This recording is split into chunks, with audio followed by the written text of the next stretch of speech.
eyes only God, so only caring for what God is looking for in this election, and also being concerned solely with what is going to be best for the universal church. So in this case, the one chosen to deliver that meditation is in fact already a Cardinal Cantalamessa. He will be in the procession ahead of the cardinal electors, and also the Vice Camerlengo and the Secretary of the College of Cardinals. So then following that, the cardinal electors, according to their orders, which we previously mentioned, Chrissy described the cardinal deacons, the cardinal presbyters or priests, and the cardinal bishops according to seniority, so in terms of the reversed order. And then last comes the celebrant, accompanied by the master of the pontifical liturgical celebrations. And then we'll see the cardinals process into the Sistine Chapel and, as you mentioned, singing the Litany of the Saints, which also call to mind, I think, the universality of the church, but then also the meditative and reflective nature of the conclave and the seriousness of which the cardinals are entering into this election process. And in fact, the master of pontifical liturgical celebrations, who is not a cardinal, does have an important role to play. As you said, there is a long, centuries-old tradition behind this ceremony and behind all of the ceremonies of the election of the Roman pontiff. So the ceremoniere, the master of ceremonies, is there to direct the cardinals for the beginning of the conclave. He will leave after the initial ceremonies, and at that point they will have the solemn closing and locking of the doors of the Sistine Chapel. The instruction talks about posting guards at every entrance to the Sistine Chapel, locking the doors. The security services of the Holy See have already performed security sweeps, so they're going to make sure that there are no listening devices. There's no way that anyone can violate the secret of the conclave. And then when the cardinals carry out the election, that process is carried out by them alone. They choose the people who will read the votes. They choose the people who will ensure the process. There's also a group of 3 cardinals for each ballot that will go and collect ballots. If there's any cardinal who is sick, they can vote from their rooms if they've entered into the conclave. And the whole process of casting votes, of counting the votes, of certifying the votes, and even of burning the ballots after an election is carried out by the cardinals themselves. But then when we do see the election, and hopefully very soon we'll have a new pope, when the next pope is chosen, the master of ceremonies will again have an important role of ensuring the vote. And we are now seeing the beginning of the conclave, with Cardinal Parolin speaking. Go and tell me.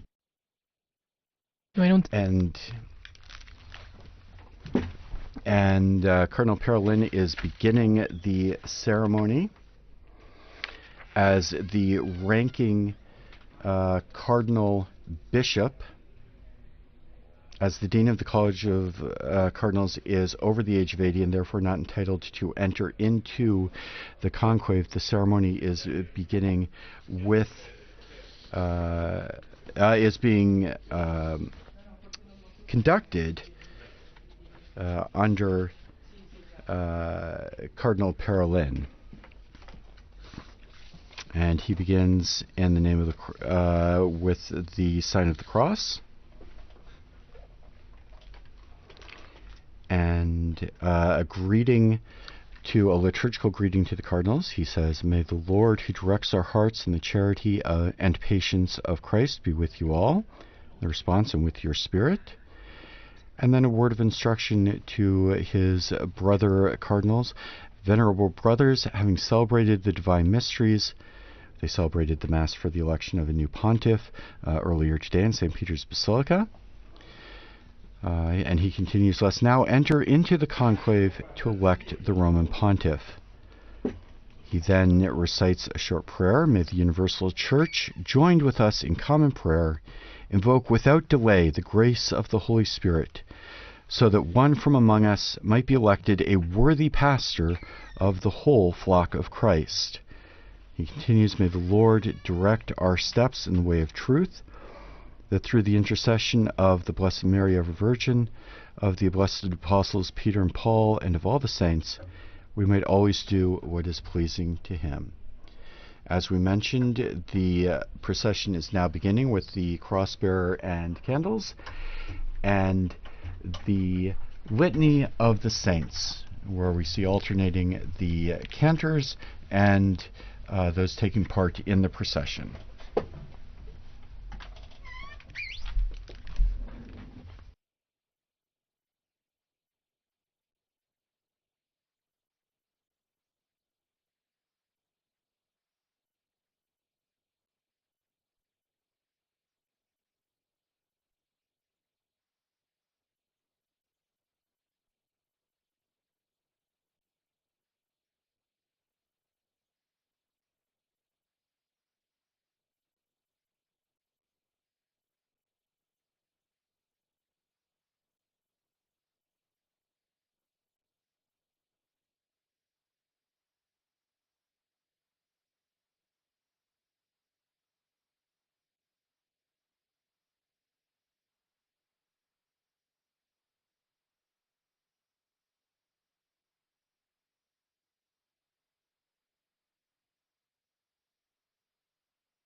And you can see the first of the cardinals are now entering the Sistine Chapel, following the various assistants and the vice camerlengo and the secretary of the College of Cardinals. The first of the cardinal deacons, the most recently named cardinal deacon and the first to enter the conclave, is George Jacob Couvacade.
And the Litany of the Saints invokes the various saints, the apostles, holy pontiffs, fathers of the church, doctors of the church, martyrs, holy men and women, and continues with the invocations to God to deliver us from all evil, to deliver us from sin, and to deliver us through the various events of our Lord's life.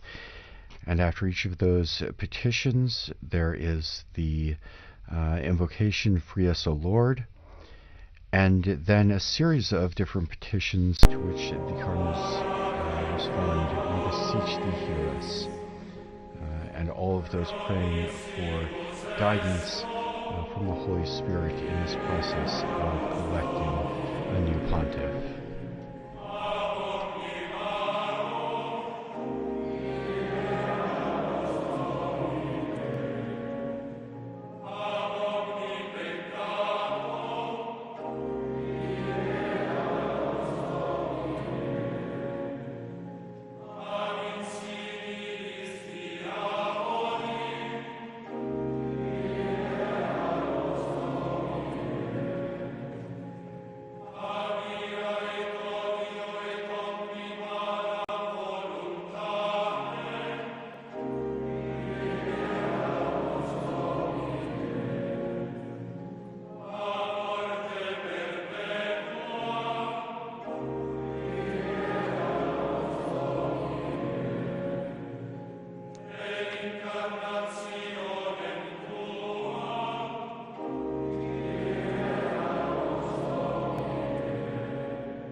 chapel, and they have taken their proper place. In the book of the gospel, it is set up in a place of honor or worth.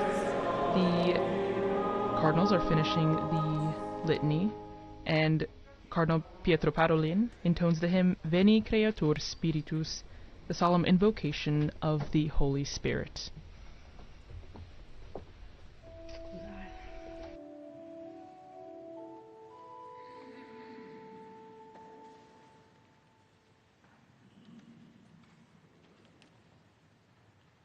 Veni Creator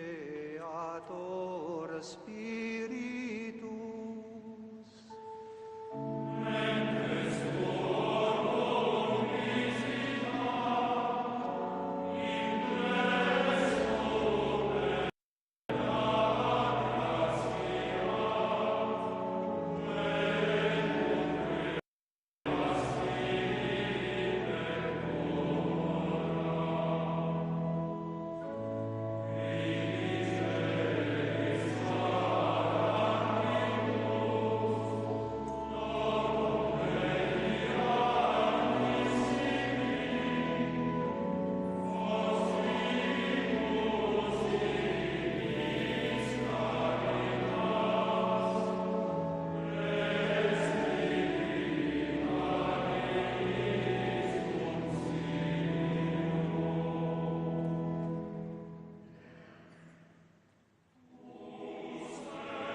Cardinal Parolin now invites the cardinals to pray briefly in silence, and then we'll offer prayer opening the conclave.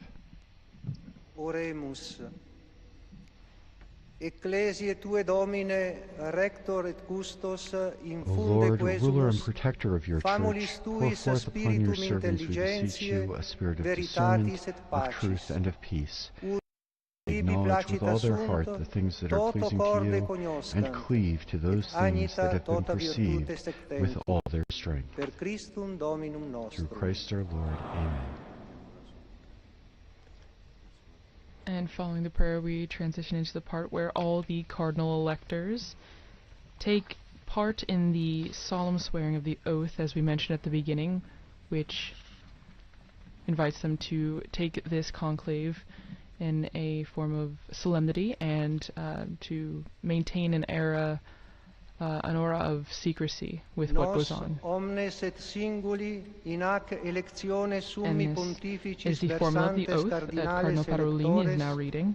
promittimus Each and every one of movemus us, et cardinal juramus electors present at this election of the inviolate Supreme et Pontiff, unguem promise, nos esse bind fideliter et ourselves, diligenter and swear to observe observaturus faithfully and omnia, scrupulously quae all the continentur prescriptions in contained in the Apostolic Catholica Constitution summi of the Supreme pontificis Pontiff, Ioannis John Pauli Paul II, II, quae a Universi verbis Dominici universi Gregis, dominici gregis incipit, issued on February data 22nd, die altero et 1996, vigesimo mensis and also the Februari modifications of the anno motu proprio millesimo Normas nocentesimo Nonullas nonagesimo sexto of the Supreme servatis Pontiff Benedict quoque XVI on February mutationibus in ea 22nd, millatis per 2013. litteras apostolicas normas non nullas a summo pontifice Benedicto XVI die altero et vigesimo mensi Februari anno bismillesimo decimo tertio motu proprio datas.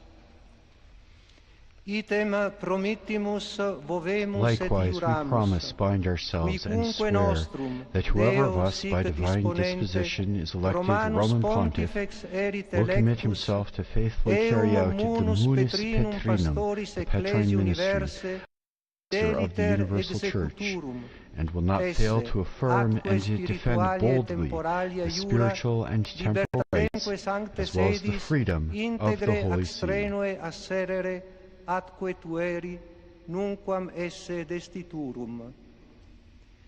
Precipue autem promittimus et juramus nos religiosissime Above all, we promise et quod and swear punctus to observe sive clericos with the sive utmost laicos fidelity with all, secretum both esse clergy and servaturus laity, Deis omnibus, the quae ad secret electionem Romani concerning everything pontificis related in any commodo way libet pertinent, to the election et of the deis, Roman Pontiff, quae in loco electionis and about what aguntur, happens in the place scrutinium of the directum election vel indirecte concerning directly respiциentibus, or indirectly the neque scrutiny, idem secretum quoque modo not to violate in any violaturus, way this sive secret, both perdurante during novi and after the pontificis election of the electione, new pontiff, sivi etiam post, unless nisi explicit expressa authorization facultas by the pontifice pontiff tributa himself, sit. Itemque, and nulli not to support or encourage any dissensioni, interference, alique cui libet opposition, or intercessioni, any other quibus form of auctoritates intervention seculares by which secular quis libet authorities of ordinis any et order or gradus, degree vel quivis or any hominum group of cetus vel persons or personae individuals would singulae wish to voluerint interfere sese in pontificis the election of the electioni Roman inviscere, pontiff. auxilium vel favorem prestaturus. And after the oath has been read out by Cardinal Parolin, each of the cardinal electors individually, according to the order of precedence, will now swear to the oath according to the formula. And I, Et ego Petrus cardinalis Parolin, spondeo voveo ac iuro, sic me Deus adiuvet, et ex Santa Dei Evangelia, que manu mea tango. and I, Pietro Cardinal Parolin, promise, bind myself, and swear, so help me God and these holy Gospels, which I touch with my hand.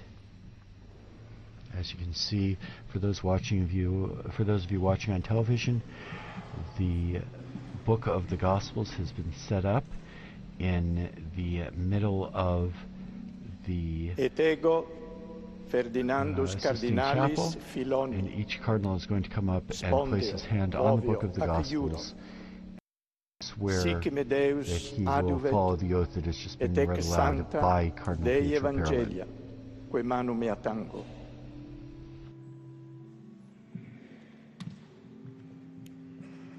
Et ego, Aloysius Antonius Cardinalis Tagli, spondeo voveo acciur. Deus adiuvet, et hec sancta Dei Evangelia, quae manu mea tango.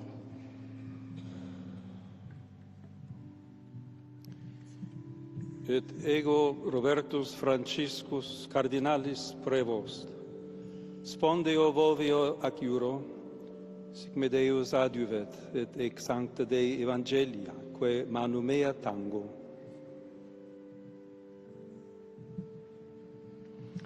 Et ego Luis Raphael Cardinalis Saco, spondeo voveo acciuro, sic me Deus adiuvet, et hec sancta Dei Evangelia, quae manu mea tango.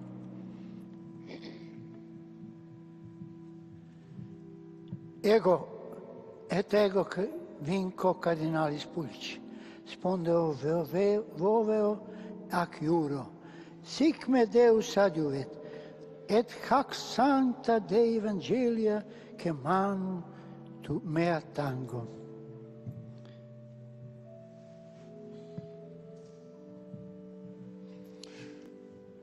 Et ego Petrus Cardinalem Cojo Texan, spondeo voveo acciuro, sic me Deus adiuvet, et hec sancta Dei Evangelia, quae manu mea tango.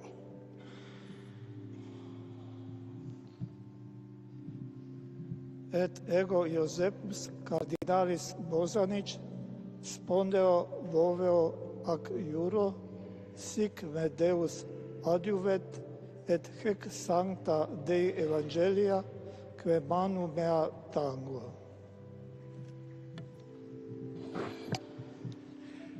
Et ego Philippus Cardinalis Barbaras spondeo voveo acciuro, sic me Deus adiuvet, et ex sancta Dei Evangelia, quae manu mea tango. Et ego Petrus Cardinalis Erde, spondeo voveo acciuro, sic me Deus adiuvet, et hec sancta Dei Evangelia, quae manu mea tango. Now, when the cardinals entered into the Sistine Chapel, they entered in reverse order, but now to read the oath one by one, they enter in order of seniority, but also by seniority of the order. So first, we had the order of bishops, cardinal bishops, led by Cardinal Pietro Parolin, followed by the Cardinal Patriarch of the Oriental Rite, and then there will be the Cardinal Presbyters, and ending with the Cardinal Deacons. And when each cardinal has sworn to uphold the oath read by Cardinal Parolin, the Master of Pontifical Liturgical Celebrations will proclaim extra omnes, let everyone go out, basically expelling everybody who's not taking part in the actual election from the Sistine Chapel. The doors are then closed for the first time. The Master of Pontifical Liturgical Celebrations remains inside, along with Cardinal Cantalamessa, of course, who's taking part in the conclave, but has also been chosen to give the meditation. That is in accordance with the norms of the Apostolic Constitution Universi Dominici Gregis. You'll hear that title quite a bit. That is a document that guides every step of the conclave, and in fact the whole period of interregnum, the death or resignation of a pope and the election of a new pope. The Constitution prescribes that the meditation should reflect on the very grave duty of electing a new pope, of the necessity of going into that election and making a choice with the right intentions, and of considering only the will of God, judgment of God, and the needs of Holy Mother Church. The cardinals are called to be concerned solely with the good of the universal Church. Casimirus spondeo voveo giuro, sigme Deus adiuvet et sancta Evangelii Dei, quae magnum mea tango.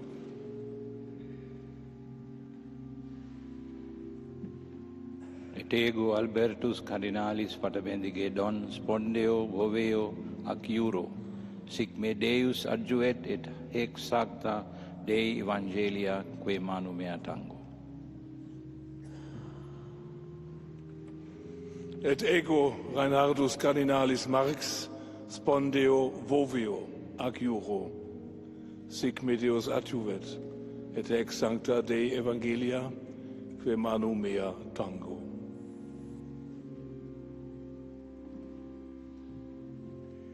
Et ego João Brás Cardinalis Diavis spondeo voveo ac iuro, sic me Deus adjuvet et eco sancta Evangelia quae manut mea tango.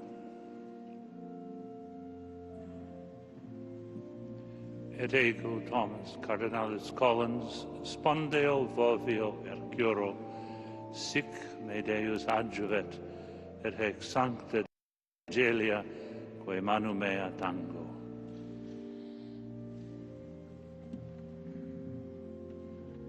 Et ego Willem Jacobus Cardinalis Eijk spondeo voveo ac iuro, sic me Deus adjuvet et hec sancta Dei Evangelie quae manu mea tango. Et ego Joseph Cardinalis Betori spondeo voveo ac iuro, sic me Deus adjuvet et hec sancta Dei Evangelia quae manu mea tango. Et ego Timothy Cardinalis Dolan spondeo voveo ac iuro, sic me Deus adjuvet et hec sancta Dei Evangelia quae manu mea tango. Et ego Rainer Maria Cardinalis Wölki spondeo voveo ac iuro, sic me Deus adjuvet et hec sancta Dei Evangelia quae muna mea tango.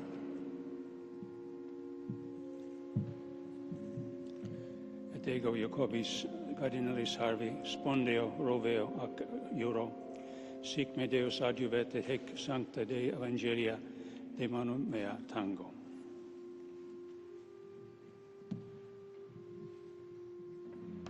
Et ego Basilius Cardinalis Clemis spondeo voveo ac iuro, sic me Deus adjuvet et hec sancta Dei Evangelia quae manu mea tango.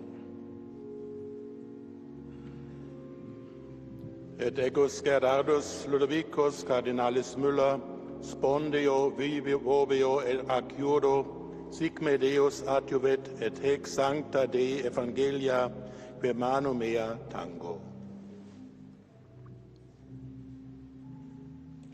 Et ego Vincent Cardinalis Nicholas spondeo voveo ac iuro, sic me Deus adjuvet et hec sancta Dei Evangelia quae manu mea tango.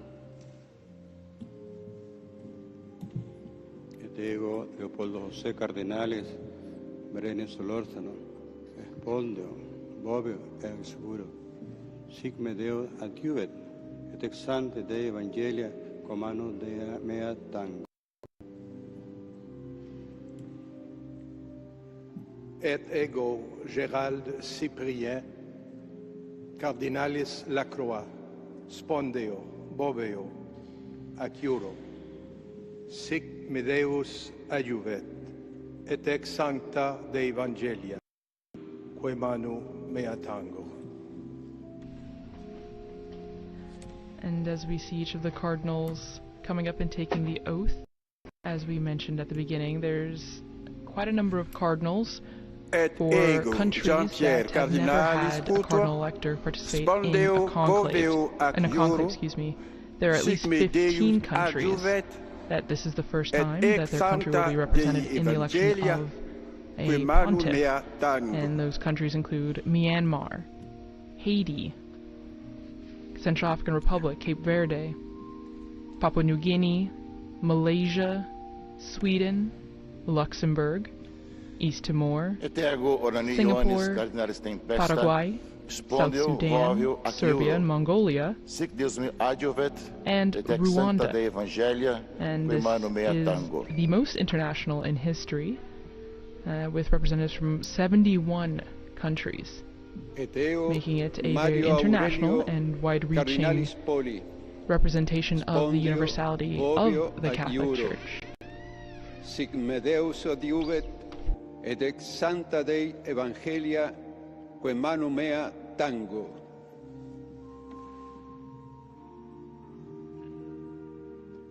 Et ego Philippus Cardinalis Vedrago, spondeo voveo at Euro, sic me Deus adiuvet, et ex sancta Dei Evangelia, quae manu mea tango.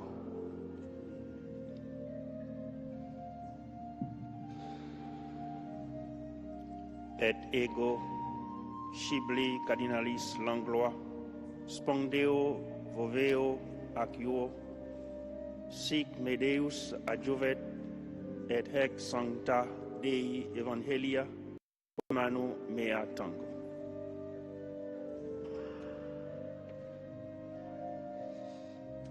Et ego Manuel Cardinalis spondeo voveo ac Euro, sic me Deus adjuvet, et ex sancta Dei Evangelia, quae manu mea tango.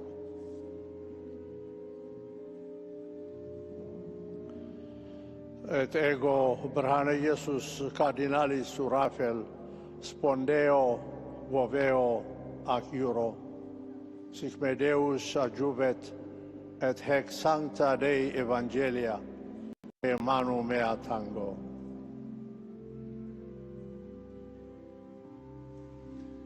Et ego John Cardinalis Jew, spondeo voveo ac Euro, sic me Deus adjuvit, et haec sancta Dei Evangelii, qui manu mea tango.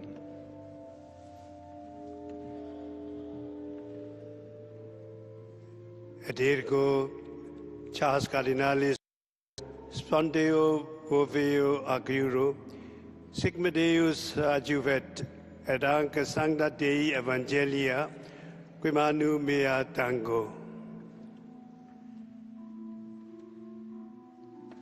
Et ego Francis Xavier Cardinalis Cringsacovit Vanis spondeo voveo ac Euro, sic me Deus adjuvat, et hec sancta Dei Evangelia, quae manu mea tango.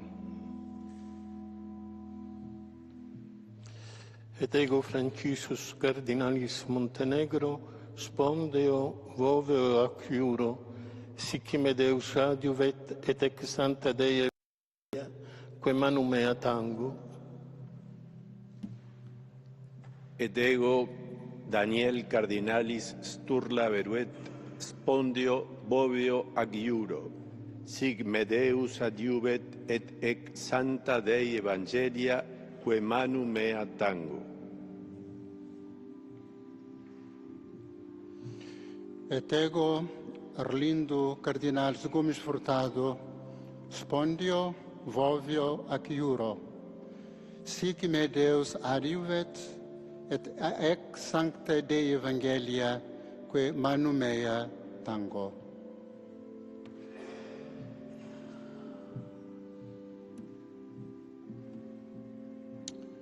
Et ego Soane Partita Cardinalis Maffi, spondeo voveo ac Euro, sic me Deus adjuvet, ec haec sancta Dei Evangelia, quae manu mea tango.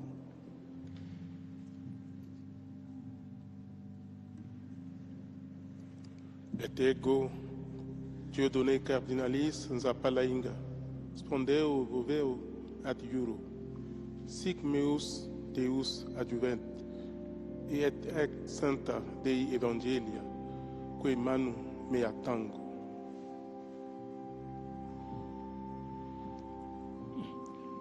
Et ego, Cardinal Osoro, spondeo adjuro, si me Deus adjuvet, Santa Dei Evangelia, que manu mea tango.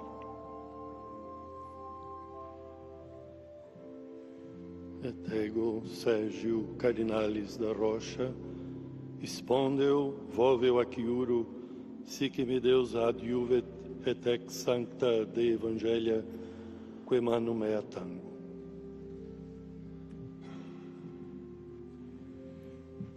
Et ego Blasius Cardinalis Supic, spondeo voveo aciuro, sic me Deus adjuvet, et hic sancta Dei Evangelia, que manu mea tango.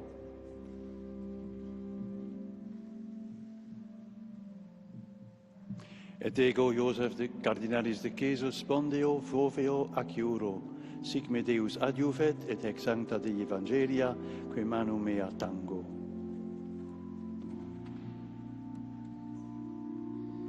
Et ego Carlos Cardinalis Aguiarretes, spondeo voveo adjuro, sic me Deus adjuvet, et ex sancta Evangelia, que manu mea tango.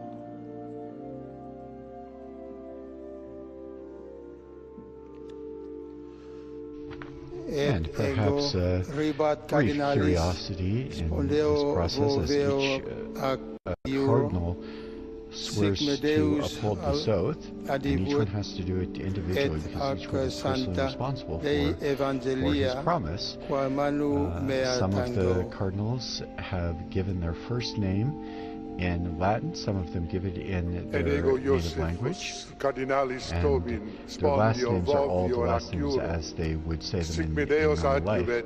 And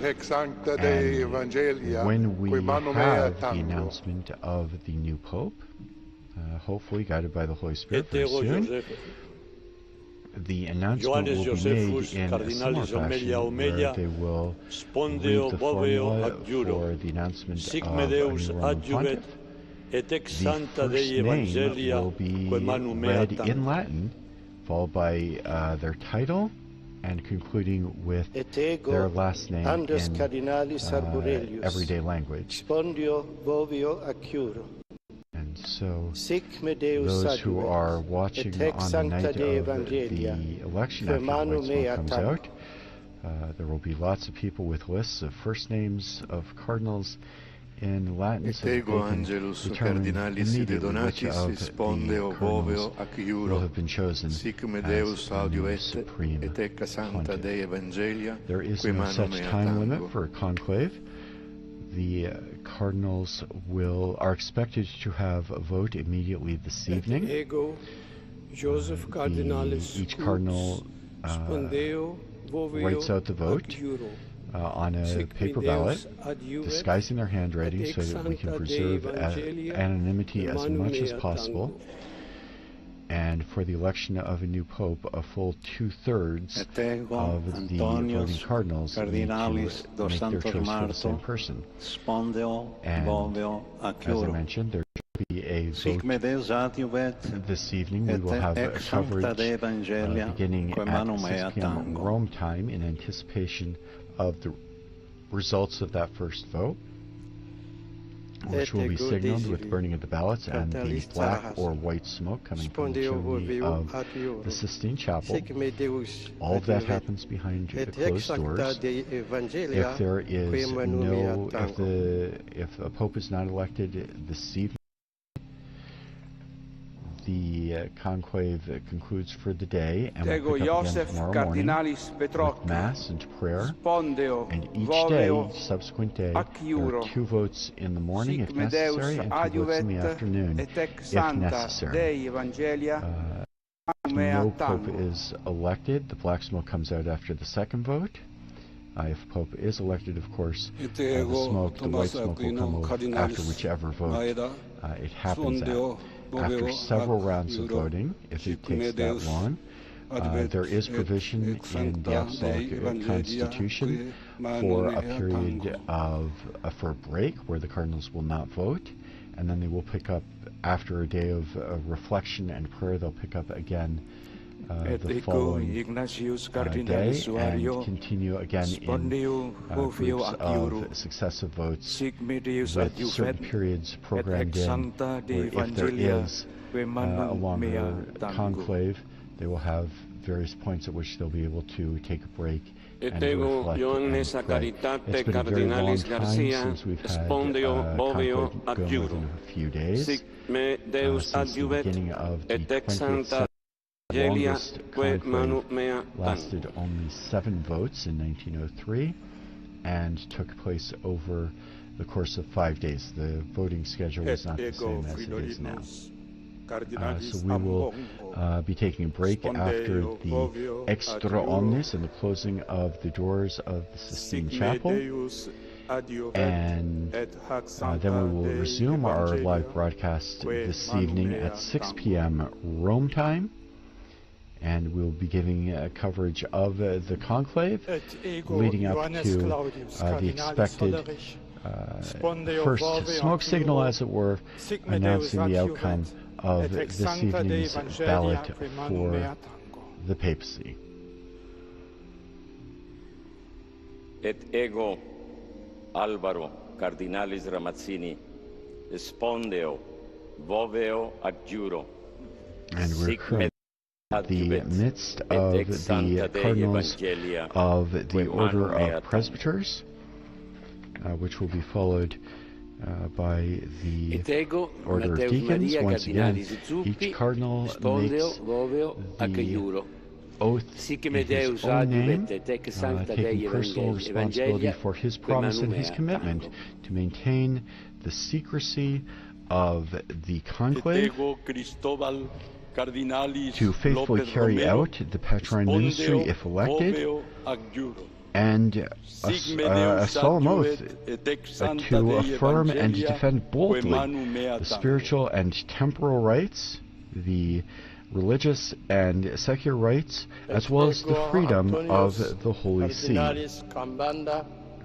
The oath also speaks about the necessity of faithfully and scrupulously observing all of the prescriptions that the popes have laid out for the conduct of the conclave, and we can be assured the whole apparatus and procedure of the conclave is designed to ensure that there can be no doubt about the valid election of the next pope. And we know that these cardinals all take very seriously this very religious commitment to elect a new bishop of Rome. Spondeo voveo acuro, sic me Deus adjuvet, ex sancta Dei Evangelia, quae manu mea tango. Et ego Augustus Paulus, Cardinalis lo Iudice, spondeo voveo ac iuro, sic me Deus adiuvet, et ex sancta Dei Evangelia, quae manu mea tango. Et ego Ioannes Marcus, Cardinalis Avelin, spondeo voveo ac iuro, sic me Deus adiuvet, et ex sancta Dei Evangelia, quae manu mea tango. Et ego Peter e bere Cardinalis Abaleke, spondeo voveo ac iuro, sic me Deus adiuvet, et hex sancta Dei Evangelia, quae manu Deo tango.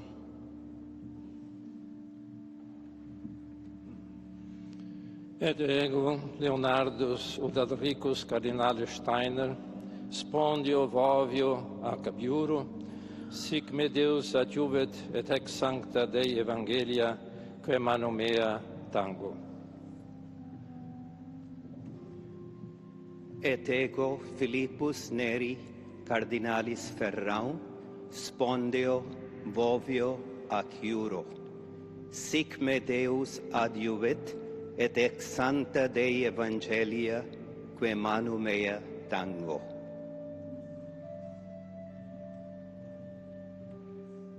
Et ego Robertus Cardinalis McElroy, spondio, vovio, ac iuro.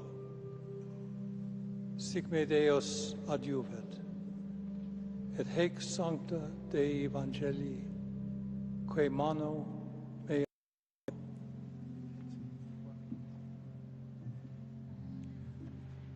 Et ego Virgilius Cardinalis do Carmo da Silva, spondio, vovio, at iuro. Sic me Deus audivet, et haec sancta Dei Evangelia, que manu mea tango. Et ego Anscarius Cardinalis Cantoni, spondeo, voveo, ac iuro. Sic me Deus adiuvet, et ex sancta Dei Evangelia, que manu mea tango.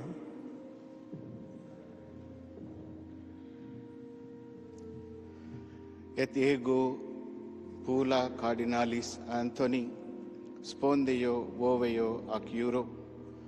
Sic me Deus adiuet, et ac sancta Dei Evangelia, que manu mea tango. Et ego Paulus Caesar Cardinalis Costa, spondeo, voveo, at iuro.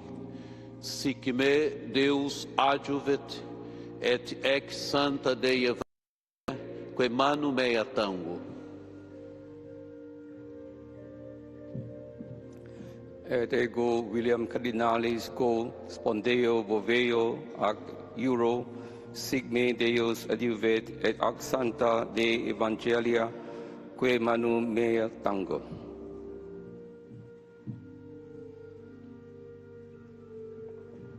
Et ego Adalbertus Cardinalis Martinez Flores, spondeo, voveo, ad iuro. Sic me Deus adiuve, et sancta Dei Evangelia, que manu mea tango. Et ego Georgius Cardinalis Marengo, spondeo, voveo, ac iuro. Sic me Deus adiuvet, et ex sancta Dei Evangelia, que manu mea tango. Et ego Petrus Baptista Cardinalis Pizzaballa, spondeo, voveo, ac iuro. Sic me Deus adiuvet, et ex sancta Dei Evangelia, que manu mea tango.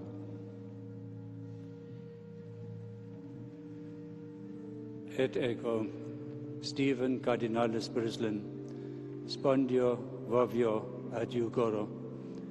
Sic me Deus adiuvet, et haec sancta Dei Evangelia, quae manu mea tango. Et ego Angelus Sixtus Cardinalis Rossi, spondio, voveo, ac iuro. Sic me Deus adiuvet, et ex sancta Dei Evangelia, que manu mea tango.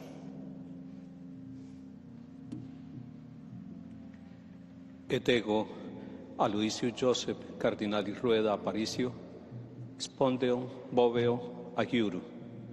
Sic me Deus adiuvet, et ex sancta Dei Evangelia, que manu mea tango.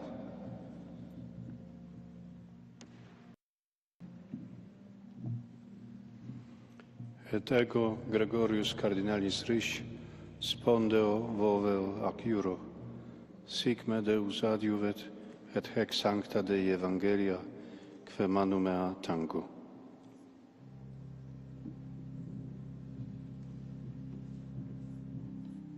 Et ego Mula Stephen Martin Mula, spendo, vevo, ac iura. Sic me Deu advent, ad hac sancta Dei Evangelia, qui mani mea tango.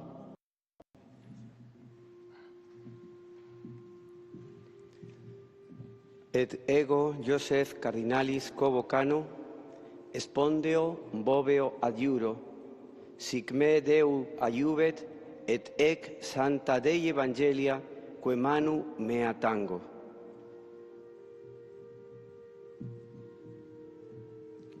Et ego protasius cardinalis rugambua, spondeo, voveo ac iuro, sic me Deus adjuvet, et hec sancta Dei Evangelia, quae manu mea tango. Et ego Sebastian Cardinalis Francis, spondeo, voveo ac iuro, sic me Deus adjuvet, et hec sancta Dei Evangelia, quae manu mea tango.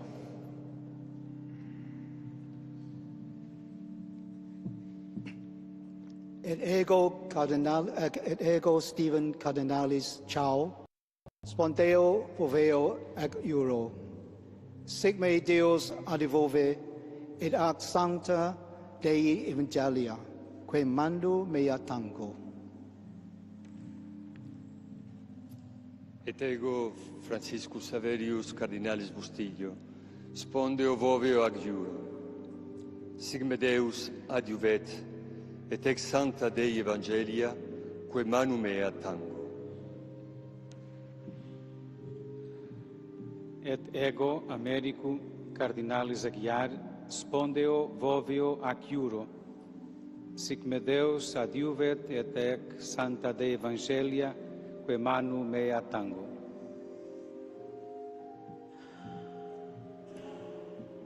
Et ego Carlos Cardinalis Castillo, spondeo, voveo ac iuro, Deus adjuvet, et ex sancta Dei Evangelia, quae manu mea tango.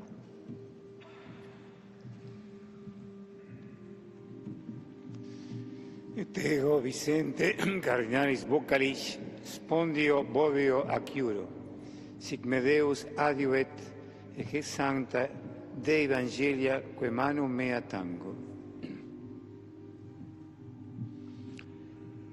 Luis Gerardo Cardinalis Cabrera, spondeo, voveo ac iuro, sic me Deus adjuvet, et ex sancta Dei Evangelia, quae manu mea tango. As we mentioned before, the conclave is when the cardinals are locked in the Sistine Chapel, and that comes from the Latin phrase conclave, literally means with a key, and this stemmed from the time when, during the conclave in 1268 in Viterbo, because the papal see had to be moved from Rome due to the overwhelming violence that was taking place in the Eternal City.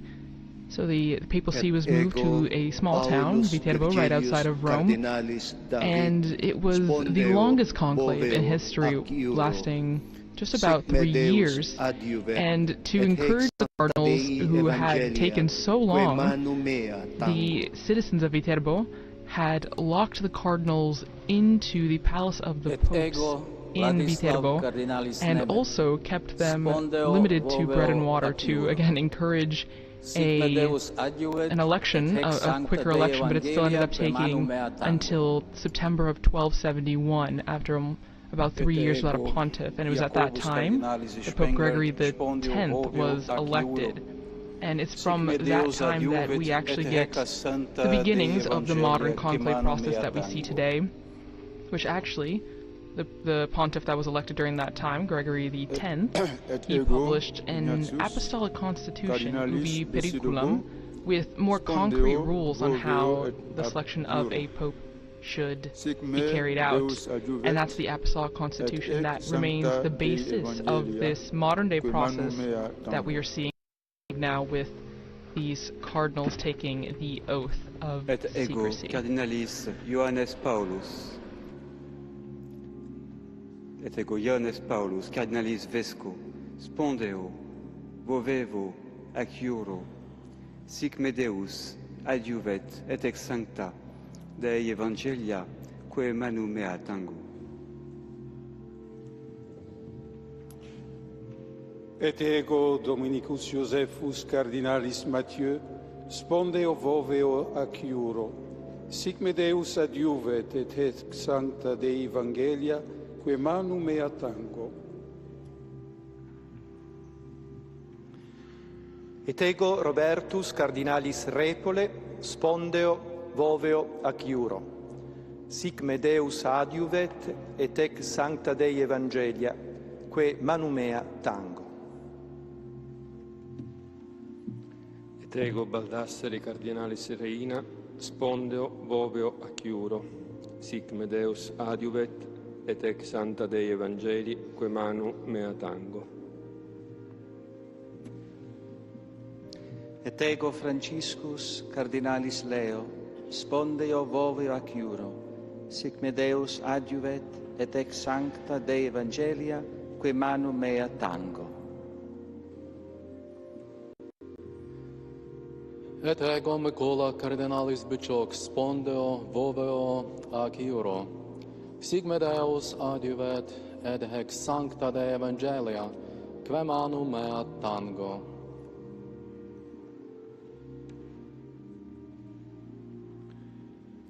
Et ego Dominicus Cardinalis Battaglia, spondeo voveo ac iuro, sic me Deus adiuvet sancta Dei Evangelia, que manu mea tango. And now we move on to the order of deacons, Dominicus Cardinalis Lamberti, spondeo including voveo the ac Cardinal iuro, Camerlengo, who had responsibility for the property, the fiscal goods of the patrimony of St. Peter, and has an important role during the papal interregnum, the Sede Vacante, as we get closer to the last of the cardinals making their oath to faithfully adhere to the rules for the conclave, spondeo voveo et ac iuro, fulfill the duties of the patriarch ministry if they are chosen as Pope, et ec sancta and Dei especially Evangelia, to preserve qua manu mea the secrecy that is involved with the election of the Roman Pontiff. Et ego Conradus Cardinalis Krajewski, spondeo We voveo will ac iuro, approach the point where we sic will me hear Deus adiuvet et the hec master sancta Dei of Evangelia, pontifical que manu liturgical mea ceremonies tango. proclaim the Latin phrase extra omnes. Ed ego Let everyone go out, Josephus Tolentinos Cardinalis de calling Mendonça, all not Spondio cardinal electors vovio to ac iuro, leave the sic me Sistine Deus Chapel. adiuvet et ex sancta Dei Evangelia, The que manu papal mea MC tango. will remain within the Sistine Chapel Et briefly ego while Michael Felix Cardinalis Cerni, Cardinal spondeo Cantalamessa gives voveo ac the iuro, sic me Deus meditation adiuvet to et the hec cardinals sancta Dei according to the Evangelia, Apostolic que manu mea Constitution tango. Universi Dominici Graecis. And Et ego Marius Cardinalis Grec, at the conclusion of that meditation, Deus with the adiuvet papal et ac sancta Dei ceremoniere, the Evangelia, papal master que of manu mea ceremonies, tango. guiding the ceremony, he will then leave the Sistine Chapel. He will ensure that all of the entrances to the Sistine Chapel are closed and secured, a guard is posted, and the cardinals will proceed with the first ballot according to the ceremony. After the papal MC leaves the Sistine Chapel, the cardinal dean, or the person acting on his behalf, having consulted the electors, will immediately invite them to consider any business that they feel must be urgently addressed. And in the absence of any urgent business, or after that has been concluded, the cardinal electors will proceed to the first vote, again according to all the procedures laid out in the Apostolic Constitution. And the ceremony indicates finally that the procession of the conclave be fittingly and appropriately closed by invoking the help of the Virgin Mother of God, Mary Most Holy, with the very ancient and traditional Marian prayer, the hymn Sutum Presidium. We fly to thy protection, O Holy Mother of God. Despise not our petitions in our necessities, but deliver us always from all dangers, O glorious and blessed Virgin.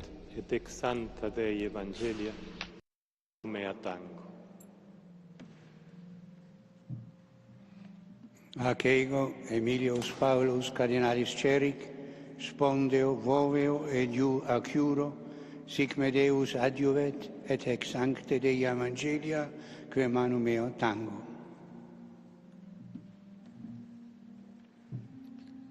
Et ego, Christophorus Cardinalis, Pierre, spondeo, voveo, at juro, sic me Deus adjuvet, et ex sancta Dei Evangelia, que manu mea tengo.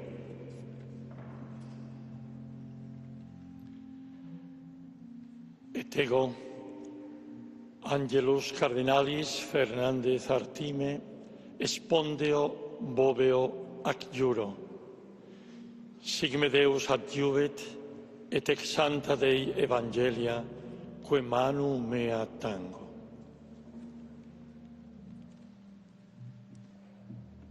Et ego, Rolandus Cardinalis Makritskas, spondeo, voveo, ac juro. Sic me Deus adjuvet, et ex sancta Dei Evangelia, que manu mea tango. Et ego, Timotheus Cardinalis Radcliffe, spondeo, voveo, ac juro, sic me Deus adjuvet, et ex sancte Dei Evangelii, que manu meo tango. Et ego, Fabius Cardinalis Baggio, spondeo, voveo, ac juro, sic me Deus adjuvet, et ec sancte Dei Evangelia, que manu mea tango. Et ego, Georgium Cardinalis Cuvacad, spondeo, voveo, ac juro, sic me Deus adjuvet, et ec sancta Dei Evangelia, que manu mea tango. And George Jacob Covacad, the final Cardinal Deacon, swears the oath.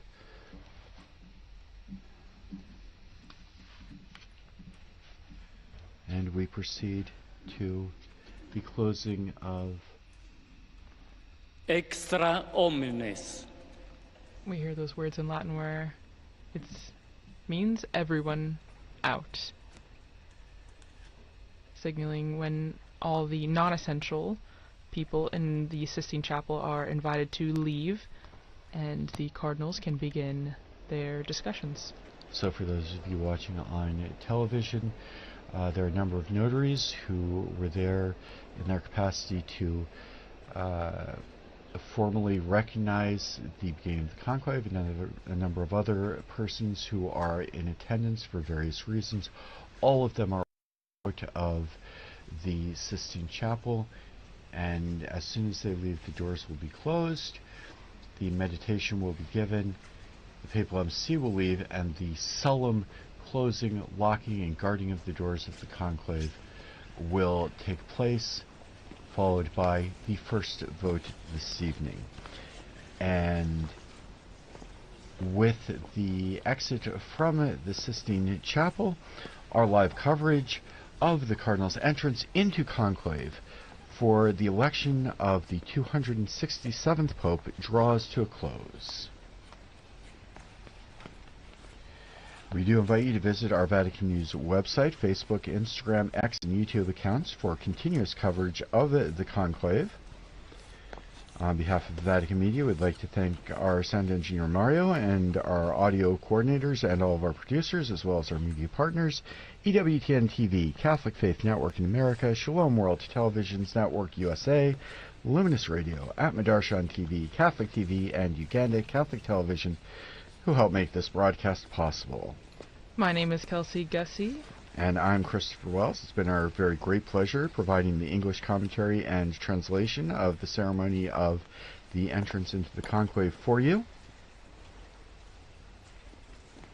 A very special thank you to all of you for joining us wherever you have been listening or watching.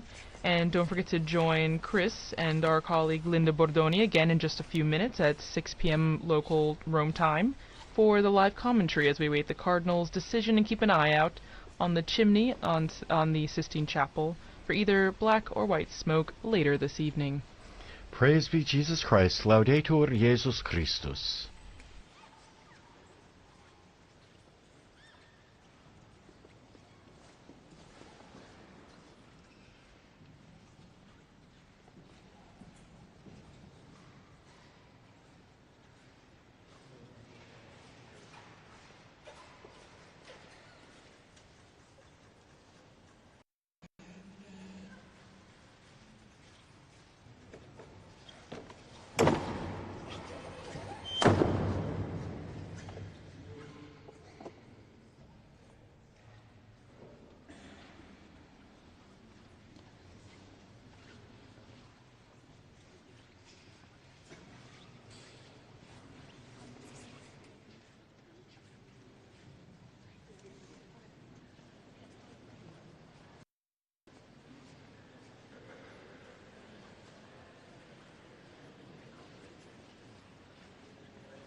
Laudetur Jesus Christus, praised be Jesus Christ.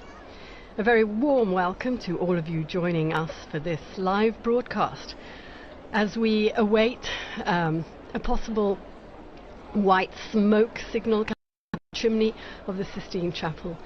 It's the first day of the conclave, and I'm here in Vatican Radio studio together with my colleague Christopher Wells. Hello, Christopher. Hello, Linda, and we've just concluded the ceremony for the closing of the conclave with the Cardinals. They began with a moment of prayer in the Pauline Chapel, just very close to the Sistine Chapel, and then went in solemn procession in hierarchical order into the chapel.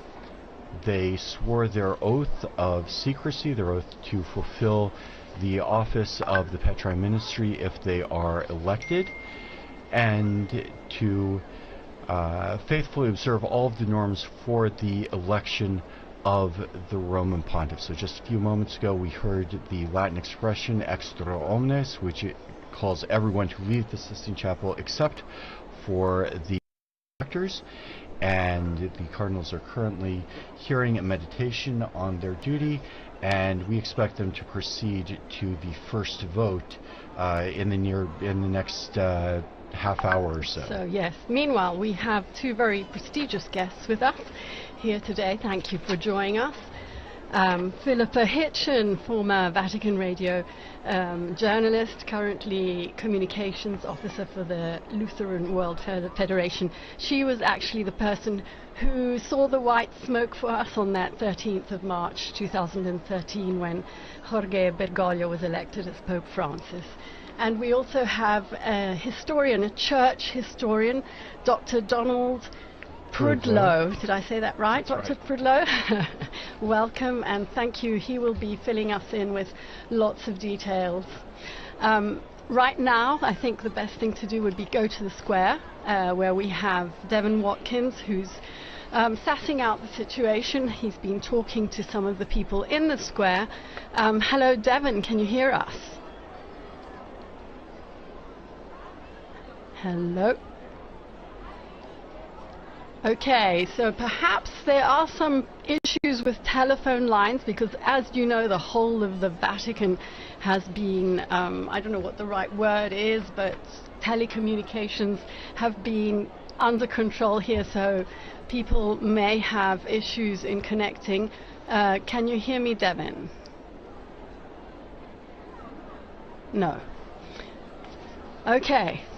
We will try again. Meanwhile, Chris, what if we go into our first insert? As Chris was explaining, the Cardinals are currently in the Sistine Chapel. We extra omnes, everybody out. And we have here a program by Veronica Scaresbrick, who interviewed Monsignor Charlie Burns to tell us all about what actually happens from the moment the cardinals are brought into the chapel, and he's going to walk us through the process of voting, casting the ballots and burning them.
And we were listening there to a program produced by Veronica Scaresbrick, who was interviewing Monsignor Charles Burns. He was the ecclesiastical advisor to the British Embassy to the Holy See.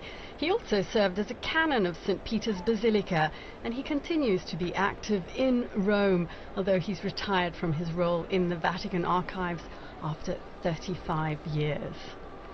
And here with us in studio this evening, we have Dr. Donald Prudlow, my friend from back. Dr. Prudlow is the Warren Professor of Catholic Studies at the University of Tulsa in Oklahoma and the United States. Dr. Prudlow, thanks for joining us this afternoon. Thank you. It's a pleasure to be here on this historic occasion. And you have your academic field is history, and especially medieval history. And maybe tell us, the popes haven't always been elected through this very process of the conclave. Maybe you could say a few words to start us off with the original process for choosing the Bishop of Rome. It's a very old institution. We're electing the 267th successor of St. Peter. And for the first millennium, the election was largely done by the clergy of Rome, and in very early days by an accession of the people of Rome together. But as time went on, two problems arose around the year 1000.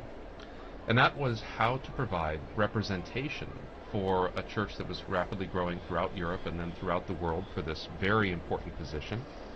And the second is how to free papal elections from secular domination, from the domination of kings and princes and emperors, and how to make it secure as a religious office. And that's where we saw the rise of the position of cardinal, which is not a biblical position, it's an ecclesiastical position, and it developed out of the clergy of Rome and still has a connection to the clergy of Rome. Absolutely. It's critical that the cardinals can trace their lines back to the early, particularly the parishes of Rome, the deaconries of Rome, and that allows them, so when we saw last Sunday all of the cardinals going out to their titular parishes where they're pastors of and saying Mass there and meeting the people in those parishes, technically they are the pastor of that, and as a pastor of the city of Rome, they're by ancient right to elect the Bishop of Rome. But notice what that does is, let's say a bishop from England or a bishop from Germany, from France, the Pope particularly wants them as an advisor, wants to give Germany, France, Italy, Spain a say in the election. He will appoint them as an advisor, a title that came to be assigned with cardinals, from cardines, the hinges of the Roman Church, the close associates of the Roman Church. And in this way, through the medieval process of representation is a very important principle in medieval Europe, the entire world has been given an opportunity, a say, in the election of the Roman Pontiff, which is itself such a position of worldwide import. And we saw cardinals today from all over the globe participating in that process. In fact, that's something that was a particular focus for Pope Francis, who named a number of cardinals from countries that had never had a cardinal before and who now are participating in this conclave. Now, you mentioned, Don, that over the course of the centuries, and especially in what's sometimes known as the Dark Ages, there were problems with the papacy. There was influence from secular and other sources, and they started to begin the process of solidifying the election to ensure the absence of outside interference, also to ensure the spiritual import of the election. Can you talk to us a little bit about the development of the conclave as we know it now, the first conclaves, and how it developed into the current process? Absolutely. Since Rome is, in a certain sense, the central hub of the wheel of the Church, it's an important position. We know that. We saw the worldwide representation at Pope Francis's funeral, and we see what a significant power that this office can hold. And so that makes it important, that makes it interesting for secular rulers to try to interfere in this election in order to get a candidate that might be more friendly to their political or earthly interests. And so starting in the 11th century with the purification of the papacy after a dark period, as you say, the election was reserved to the cardinals. And then in the 13th century, after a particularly difficult conclave, in fact a conclave that lasted almost 3 years in the beautiful city of Viterbo, that resulted in the eventual election of Gregory X, he decided that he was going to sequester the cardinals away, cum clave, with a key, in a room, and keep them there until that they had reached their decision. And even this sometimes wasn't enough to get them to make up their minds. The city of Viterbo during that conclave actually put the cardinals on bread and water at one point, and even took the roof off the papal palace where they were meeting so they'd be exposed to the elements in order to, let us say, hasten a decision to get the church a pastor again. Gregory X issued a document called Ubi Periculum, which laid down many of the rules for the conclave that still applies today, described in the program we just heard and in the events that we just witnessed. Now, over the course of the years, that becomes solidified. Particularly, we start to see when the papacy returns to Rome after the Avignon period, the conclave becomes much more settled. It starts to be held in the papal palace, in the Vatican, in the apostolic palace. Sometimes it'll go back to St. John Lateran, but most of the time it starts to be held in 1492 in the Sistine Chapel, where it continues to be held to the present day. The last conclave that was outside the city of Rome was during the Napoleonic period in 1800. When all sorts of untoward things were happening around Europe, and so the papacy had to find a new way to make do. Professor, you were just saying there that you noticed the cardinals from all over the world, and we think the whole world is watching us at this moment, not only Catholics. Don't you think so, Philippa, who we know is part of the Lutheran World Federation? You're here for the conclave. Your delegation will be here. What is your perspective on that? Yes, thank you, Linda. It's good to be back in studio with you again, as we were back in 2013. And as you say, this historic election of a new pope is something that is of interest far beyond the Catholic world. You mentioned, of course, the great interest in the secular world, and I don't think we've ever seen quite so many journalists and people following the election and the funeral.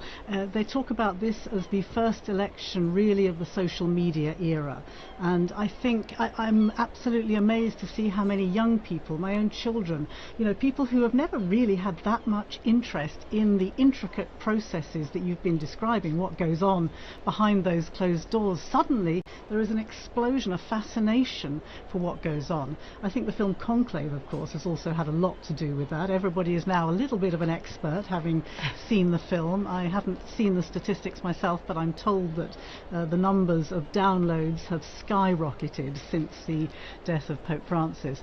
But coming back to your question, yes, I have always been particularly interested in the ecumenical aspects of these elections, having followed very closely the ecumenical scene under the pontificates of John Paul II, then Pope Benedict, and then of course Pope Francis. And yes, there is a very strong presence. At the funeral there was some strong presence of ecumenical delegates attending the funeral in St. Peter's Square, and there will be again at the installation of the new Pope once we know who he is. Right now we're watching images of the square, and we've just been seeing a lot of media out there with their cameras, and I think we have Devon on the line now. He is in the square. We go to him if the blockers are not working right now. Devon? There you are, great. Good.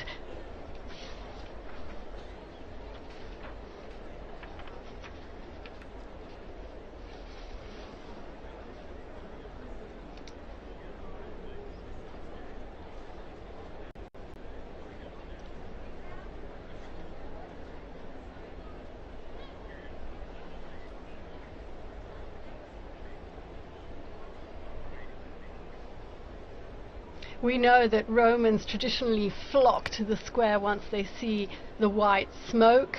I don't want to make any previsioni, as we say here in Rome, forecasts. We're not really expecting white smoke in this first, but you never know. People are there to wait for the smoke. I understand you also spoke to a few of the people in the square, and we will be playing some of those clips in a while. Meanwhile, anything relevant that they have been telling you that you think might be interesting?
Thank you very much, Devon, for bringing us live a bit of excitement on the square. We continue to watch the images, the Roman seagulls sitting next to the famous chimney right there.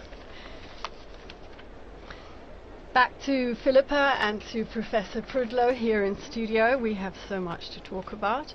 Perhaps Philippa, looking a little bit at what Pope Francis's legacy has brought us as regards the Church's ecumenical path forward. What are you looking towards? What do you hope the next Pope may be able to build on that legacy?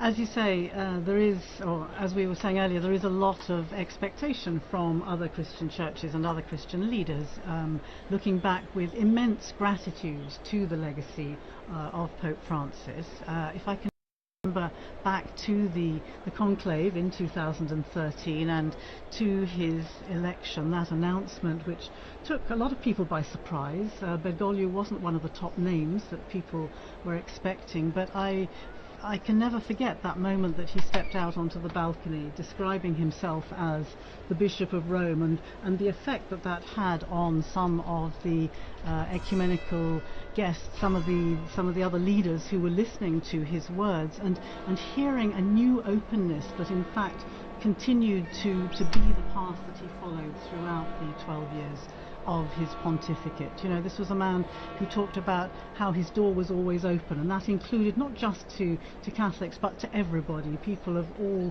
different churches and of course different faiths and no faith at all.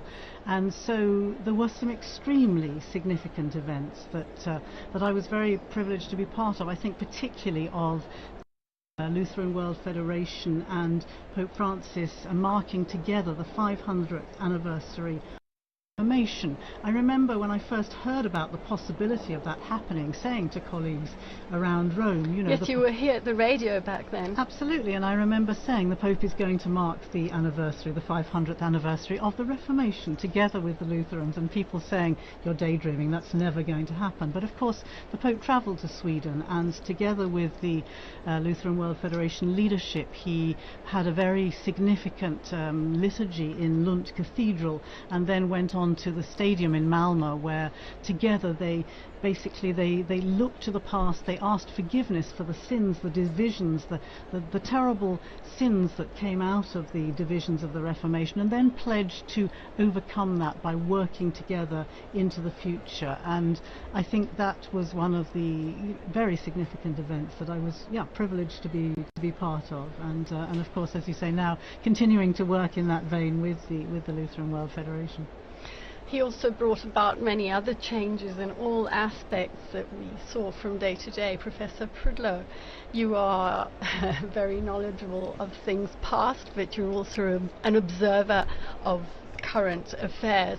What would you say some of the most, interesting to the general public changes have been as regards liturgy, as regards ceremony, and all these things that we are witnessing right now? Well, I really agree with what Philippa said about this being very much on social media and very much open to the world, and so people seeing some of these very ancient things for the first time and being quite impressed by them and wanting to know more because in previous times these conclaves would happen so far away from people's minds before the age of news telegraphs and things like that.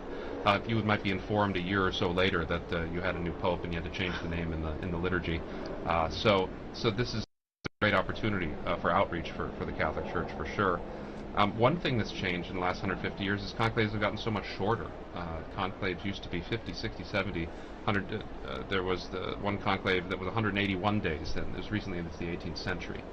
And I think that's come about as a result of increased communication. Cardinals are able to know each other more. We know more about what's going on in the world more immediately. And so those have come down as well. And I think cardinals today are sensitive to the idea that perhaps a long conclave might not be very adaptable for the modern media, that would lead to all sorts of problems. So a lot of things get worked out. But you have elections, as the Church opens to the world. In 1903 you have the first non-European elector, Cardinal Gibbons of Baltimore. But then you start to run into problems. How is the church going to manage to get those cardinals from so far away? And in 1914, 1922, the conclave happened so quickly, Canadian cardinals weren't able to be there.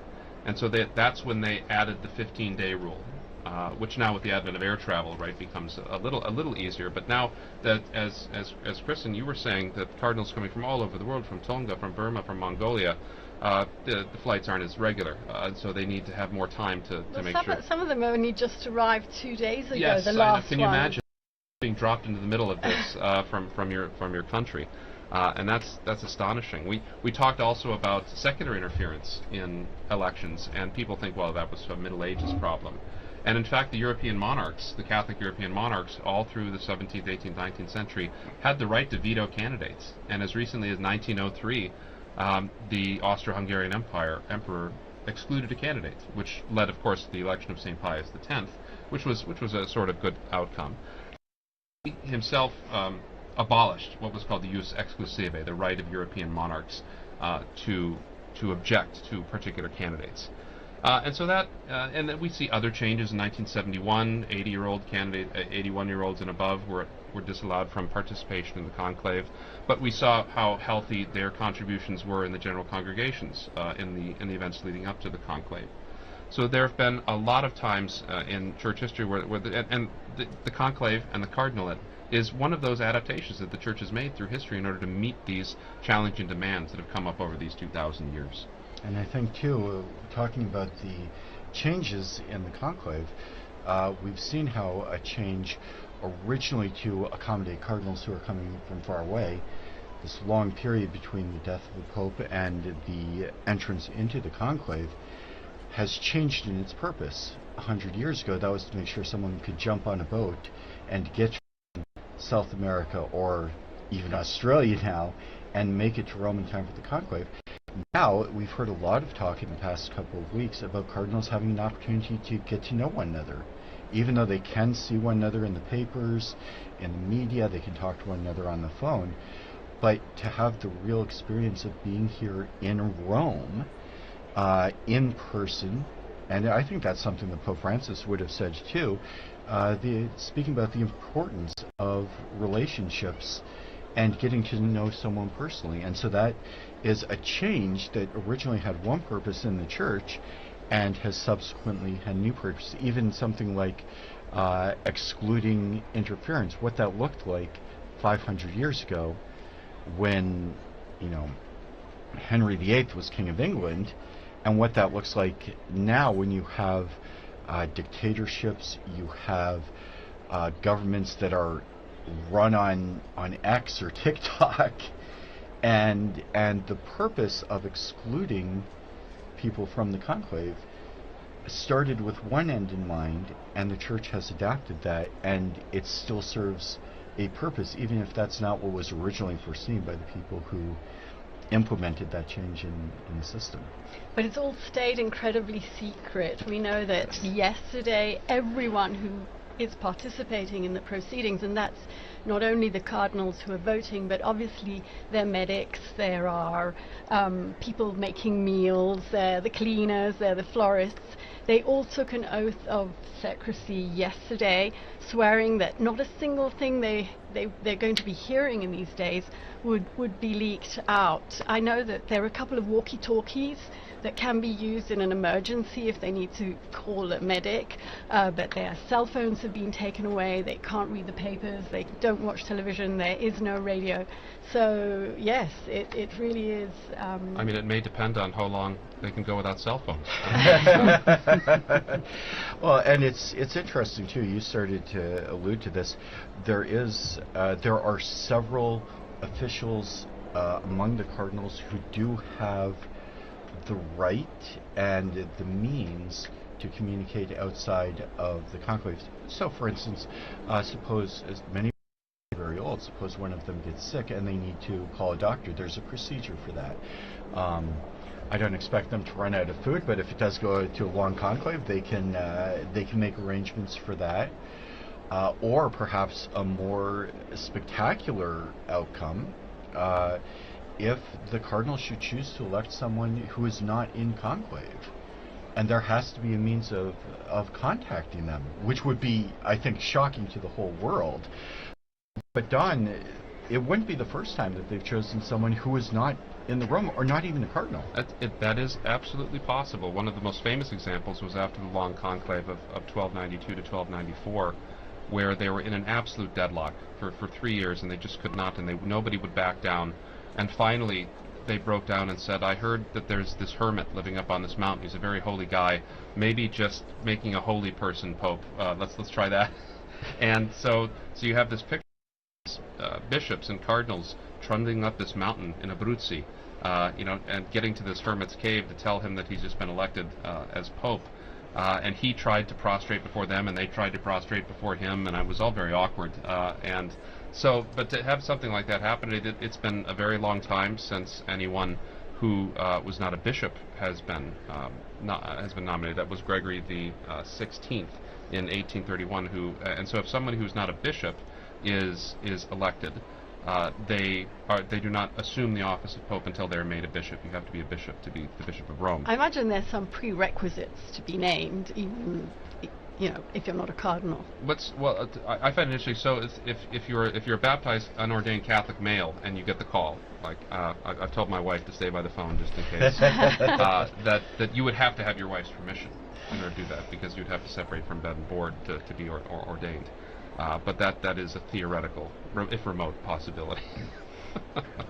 Basically, the only requirement is that you are the requirements for being made a bishop, yes. Which technically is, if you were to choose someone, and Don, maybe you can correct me if I'm wrong, but there are stories of people who've been elected even before they've been baptized, and they went through the process of baptism, ordination, consecration to the bishopric. I think some of those are maybe not certain. Well, we know for Ambrose of Milan, who was the Roman civil administrator, who was so skillful at getting various parties of Christians to get to talk to one another. He was even though he himself was a pagan. He himself was a pagan, and both sides, the Arians and the Catholics, shouted out "Ambrose Bishop, Ambrose Bishop," and they carried him into the cathedral. He was baptized. He went through the 7 grades of ordination, and on the 8th day, he was made the Bishop of Milan. And so there are examples. Something like that is what would have to happen in an unusual case like that. But Don, you mentioned the very holy hermit who was elected to the papacy. He did not last very long, and eventually, how did he tell us about how his papacy ended? Peter Celestine, who later became Saint Celestine, was an exceptionally holy man. But what his tenure demonstrates is that holiness does not necessarily confer administrative skill. And so it's possible for someone to be quite a holy person and be a worldly failure. Positions of leadership. And so nature needs to build on grace to pick someone, for the cardinals to pick someone who does have this kind of ability to have this world-changing position. It's such a position of responsibility that there are certain skills that are necessary, and to that must be added the grace of God in order to govern the church. But that's so he resigned after. And we talked a lot about that in 2013. You'll recall when Pope Benedict resigned, as being one of the last instances where a pope left the office.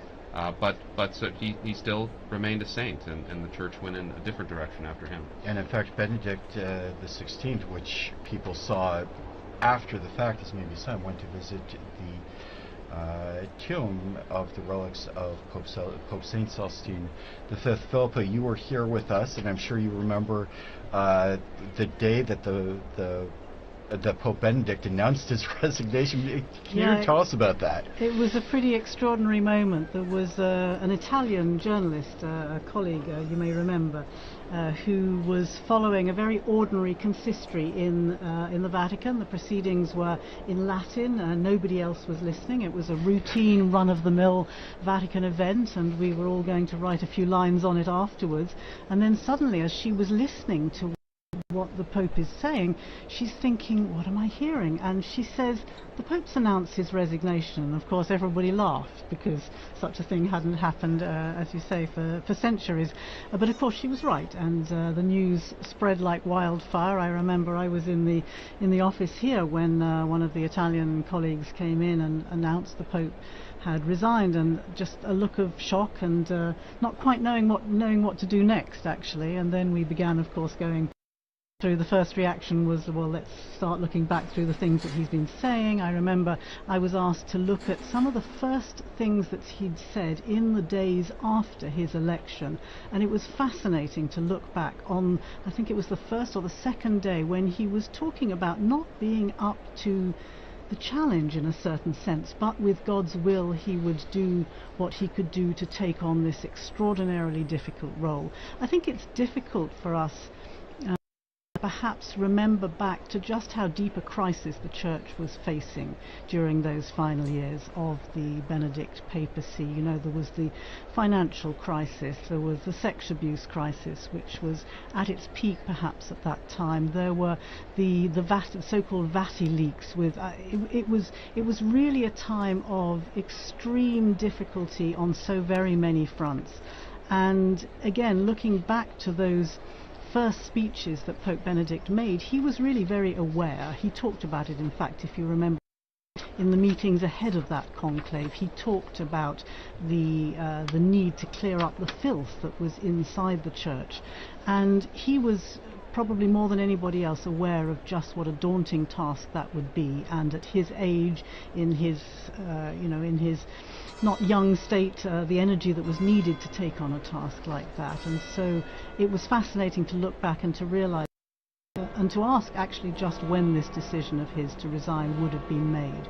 I happen to know that the former Archbishop, or at least there's two former Archbishop of Canterbury now, but Rowan Williams, who was the Archbishop of Canterbury, the Anglican leader at that time, had had a conversation with Benedict a year before the resignation was announced, and the two of them, Rowan Williams was looking forward to his own stepping down and being able to have more time to do what he wanted to do, to study and to read and to write and so on.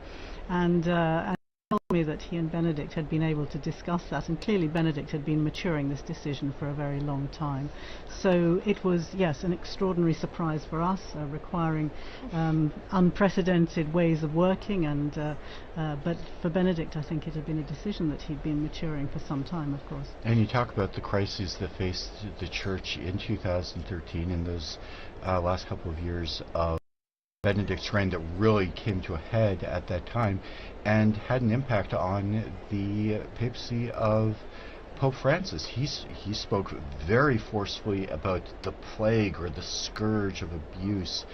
He dealt with his own not his own scandals, but the scandals of finances that we've seen in the past few years. We've had very public trials, even of cardinals, harking back perhaps to the past. But maybe you could talk about your thoughts, if we could ask our guests, about some of the attempts that Pope Francis has made to continue the efforts to reform the Church. I'll open the mic to either one of you. I mean, I would say I think the whole process of synodality is something which, I mean, this really to me is Francis's legacy, and it has implications on the ecumenical and the interfaith work that I'm so very interested in, but it has enormous implications throughout the world as well. The process of trying to open up the Church, to make it more participatory, to make it something that people can join in sort of contributing to what should be the direction that the Church is taking, to let people's voices be heard. And this opening up, of course, is shaking up all the traditional sort of institutional practices that we're used to. And in a sense, I think this is probably where his main focus was, but as you rightly say, at the same time he's dealing with all the internal affairs of the Church, the problems with the financial situation, which remains extremely challenging. The sexual abuse crisis, I would say, is improved, significantly improved over the past decade. You know, so many churches have in place their safeguarding measures. The Vatican itself has made steps ahead with the safeguarding, with the commission that's working on that. But of course challenges remain, and this is something which I've noticed been discussing over these past days in their general congregations and trying to focus on what are the key problems and what kind of person has the right skills to deal with these challenges at this particular moment in time. And Don, a lot of the talk in the past year has been about synodality in the last 2 years, asking for the voice of the faithful. You're a practicing Catholic in the United States. What's your perspective on the challenges that have arisen from these really scandalous problems that have affected that have affected the Church at large? Right, the public witness of the Church has been very much affected. The ability for bishops and priests to speak with moral credibility has been weakened, and that's something that's going to take a long time to build. It's going to need not only a personal witness of holiness, but also institutions and procedures that are going to be effective in safeguarding. And it's going to take, particularly people listening to victims as well. I think this is something that I remember Benedict was so good with as well. Is that and Francis did when he visited too. That the sort of personal witness of listening to those who have been hurt. And incorporating their thoughts and their ideas of how to prevent these horrible things from happening in the future. But this is and then you have the internal issues. You have internal issues, financial issues, with Vatican finances. You have issues with various levels of corruption, and this is also not a new problem. I mean, if you go back through history, popes have been dealing with things like this since the very dawn of Christianity, and we can, by looking back at our history, we can see how people like Pope St. Damasus or Pope St. Leo or Pope St. Gregory handled these things, because Pope St. Leo the Great had to depose 6 bishops for corruption and violations of their vows, and so this is nothing new, and so to put it into a historical context is also a significant way to work through it as well.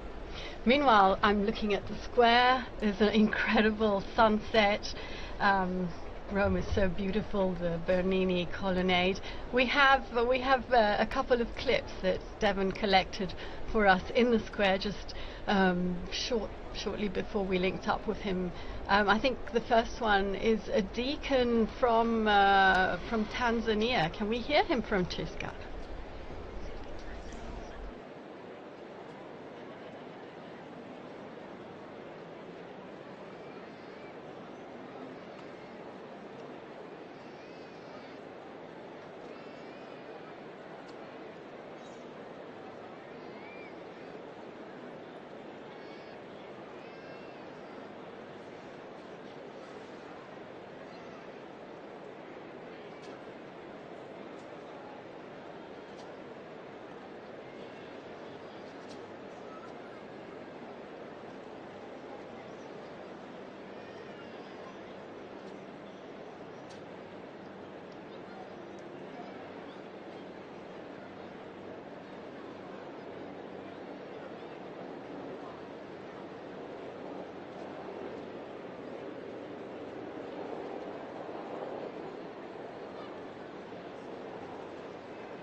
That was so nice. We don't need the color, we don't need the region, we need the whole Pope.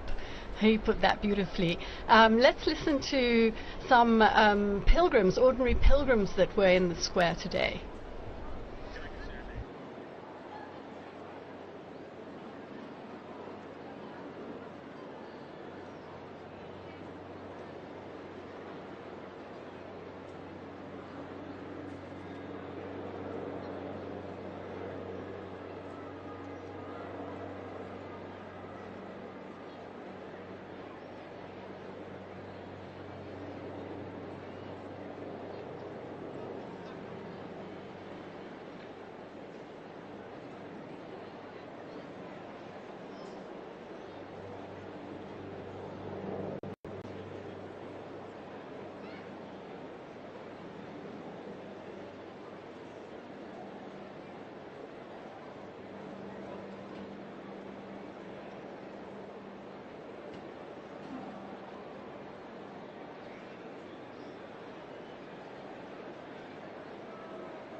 And we heard a couple of people talking about the possibility of an election this evening. Linda, I think you summed it up well. I think everybody would be very surprised to see an election on the very first ballot on the first night.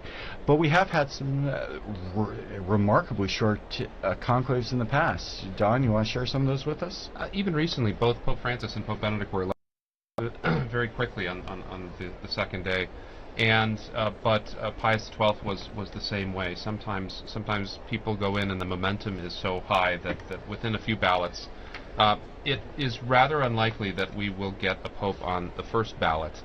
The first ballot usually is in conclaves for the cardinals to test out strength. Sometimes they offer sort of honorific votes. And I know in the past, in the early 20th century, was often used as an occasion for non-Italian popes. Non-Italian electors to write in non-Italian names, just to establish the precedent that it didn't have to be an Italian on the first day. And it won't be like Pope Julius II, who was elected within a few hours of the conclave starting.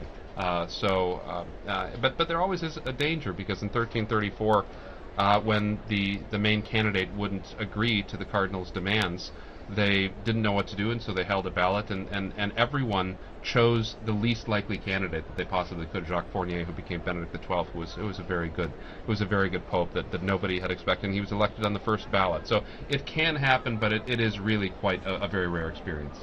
I think it's very interesting to hear and to look back and to uncover what we know about the process of voting, how it happens. We discovered, for example, didn't we, that Francis had been quite a potential contender during the previous election in 2005, but then for the sake of unity, we were told that he stepped back so that Benedict could in fact garner that 2/3 majority that he needed to take over from Pope John Paul II. I was really struck just now listening to the voices of the people in the square, ordinary people. Every single one of them almost is talking about unity, the need for unity.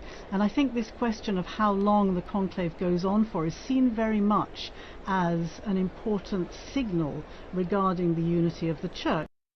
The longer it goes on for, clearly the cardinals are unable to decide on the kind of man they want to lead the Church, and therefore I think there's a certain pressure mounting day by day, or vote by vote even, to try and show, in a particularly polarized world that we're living in at the moment, where people are so deeply divided, to have a real show of unity on the part of the Church leaders.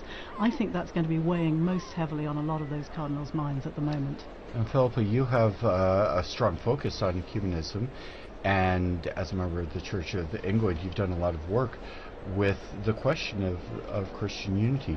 The Pope, from the Catholic point of view, is of course the center of unity, and that's been the focus of a lot of ecumenical discussions. How does that play out in the overarching Christian world, as the Pope intended to be a center of unity, but also a focus with the relationships between Catholic and non-Catholic communities? Well, I mentioned earlier the moment that Pope Francis came out onto the balcony describing himself as the Bishop of Rome, and what a strong signal that was to other Christian leaders about his role, not trying to describe himself as Supreme Pontiff or use some of these other titles that can be quite alienating, but describe himself as the primus inter pares, in a sense, the first among equals of the bishops, and therefore this title Bishop of Rome was very significant, together with the other kind of signals that he gave early on in his pontificate. And yes, of course, the question of the papacy is a crucial, it's the crux of the matter in many of these ecumenical dialogues. The Orthodox dialogues are discussing the role of the Pope in the first millennium and in the second millennium, and it's also, very much the discussion that's going on in the other the churches of the Reformation. The dialogues there are also the role of the Pope, and that's why I think Francis's legacy is so significant, because he made very important overtures about the way that he could work together with other Christian leaders. But of course we can't forget the encyclical Ut Unum Sint from Pope John Paul II back in, I think it was 1995, when he actually asked other Christian leaders to come forward with ideas, to make proposals as to how the role of the papacy could be accepted acceptable to other churches, to other Christian communions. And this is still very much a work that's ongoing. It sort of fell a little bit by the wayside during the previous decade or two, but it's very much front and center again. And I think there's a lot of, I think we're going to see over the coming months again some responses to that. The Council, or the Dicastery as it now is for Christian Unity, has gathered together some of these responses, and we've seen publication of a book bringing together a lot of these responses. So it's very much at the heart, as you say, of the conversations and at the heart of the dialogues with other Christian churches. So very important to see what direction the new Pope will take on this, and how, whether he will prioritize this as an important issue, because of course the division of the churches is one of the biggest scandals of the Christian world. It's so much easier for when people see unity, when people see united churches, to be able to believe and to be able to make a commitment to that. Thank you, Philippa. We've been talking with Philippa Hitchin, Don Prudlow, our guests, as we enter into this first hour of watching and waiting for the election of the new Pope. If you've just joined us, earlier this evening we saw the Cardinals enter into conclave, and now everybody, I think, kind of around the world is waiting to see the smoke rising from the Sistine Chapel. If you are just joining us, I'd like to offer you a very warm welcome. Also a thank you to all of our television partners and radio partners, especially EWTN TV, Catholic Faith Network in America, Shalom World Television's Network USA, at Madarshan TV, Catholic TV, Madha TV India, and UCTV, Uganda Catholic Television. Also radio partners Luminous Radio and Radio Katipunan in the Philippines. Welcome to all of you. My name is Christopher Wells, and I'm joined here with my colleague Linda Bordoni, and our guests. And our guests, our most prestigious guests, Philippa Hitchin and Professor Prudlow. But I do suggest a tiny musical break as we continue to watch the sunset.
So here we are on air as we await the smoke that will charge the chimney on the Sistine Chapel.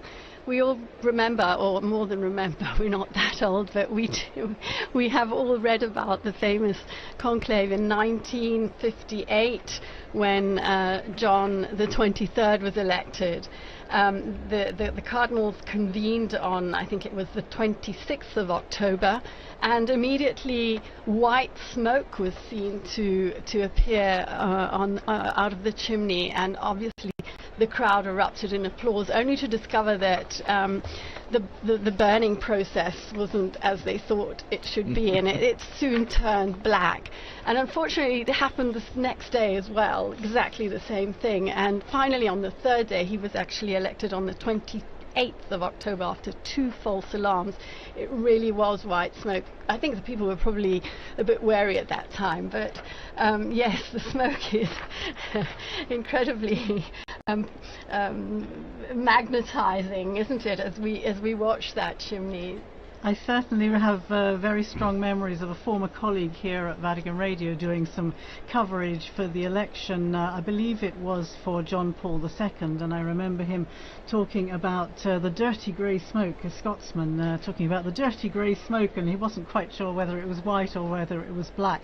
And quite often at the beginning, I mean, I do remember the previous 2 that I have covered, I remember that it is a little bit difficult at the beginning to see. It starts off quite slowly and then it seems to kind of gain momentum, and I think there's been some work on the kind of chemical processes, hasn't there? Maybe somebody else knows a bit more about They did begin to use the chemicals for both the white and the black. Absolutely, yeah. But you're right about the evocative power of the smoke. This has become sort of a symbol, and now the webcam, people will put webcams on at home, and I saw we have some real enthusiasts, because 12 hours before I saw there was a chimney webcam before they'd even gone into conclave with 11,000 visitors, 11,000 watching currently. So people are really transfixed by this. But it was a good addition, I think it was 2013 when Benedict, because of the confusion about this, that when there's white smoke, the bells of St. Peter's will peal out as well. Right. So that will be a confirmatory.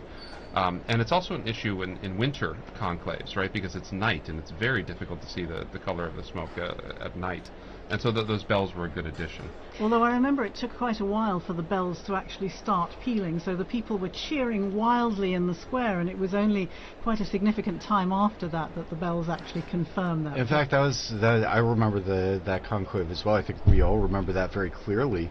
And yes, that's exactly right, because even with the addition of the chemicals, the smoke wasn't clear. You talked about it, Philippa. When the smoke first comes out, first you've got people asking, well, is smoke coming out? Is that a cloud? Is that really what it is? And then it becomes a little bit more definitely smoke coming out of the chimney. And then you say, well, it looks kind of gray, it looks kind of white.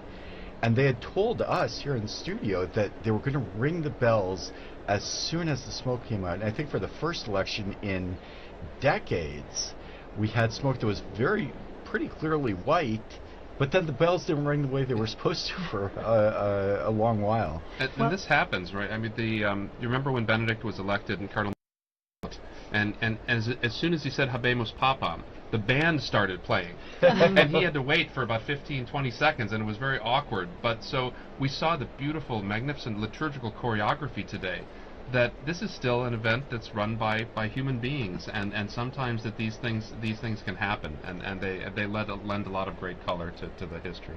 Well, we're on the subject of the smoke coming out of the chimney. The other lasting memory I have of these conclaves, and watching the screen again today, is the seagulls. The seagulls who seem to be magnetically drawn to that chimney, possibly because of the warmth that comes out of it. But I do remember during the 2013 conclave sitting in studio just as we are today, discussing ecumenical interfaith legacies of Pope Benedict, looking at the characteristics of the new man, what would be required. And I remember the producer at that time saying to me, talk about the seagull. You know, the seagull has its own the seagull is trending on Twitter, and it's just quite fascinating how people take different aspects of these, as you say, very traditional, very historical events, and yet give them a particularly modern twist. I find that fascinating. I heard the other day that, in fact, inside the Sistine Chapel there are 2 ovens.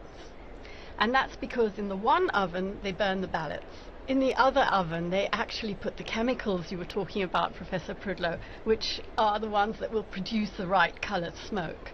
We hope. We hope. Yeah. There was one when they were still trying to. They were testing it. When were they? Do you remember when they were testing the chemicals in 2005 before the conclave?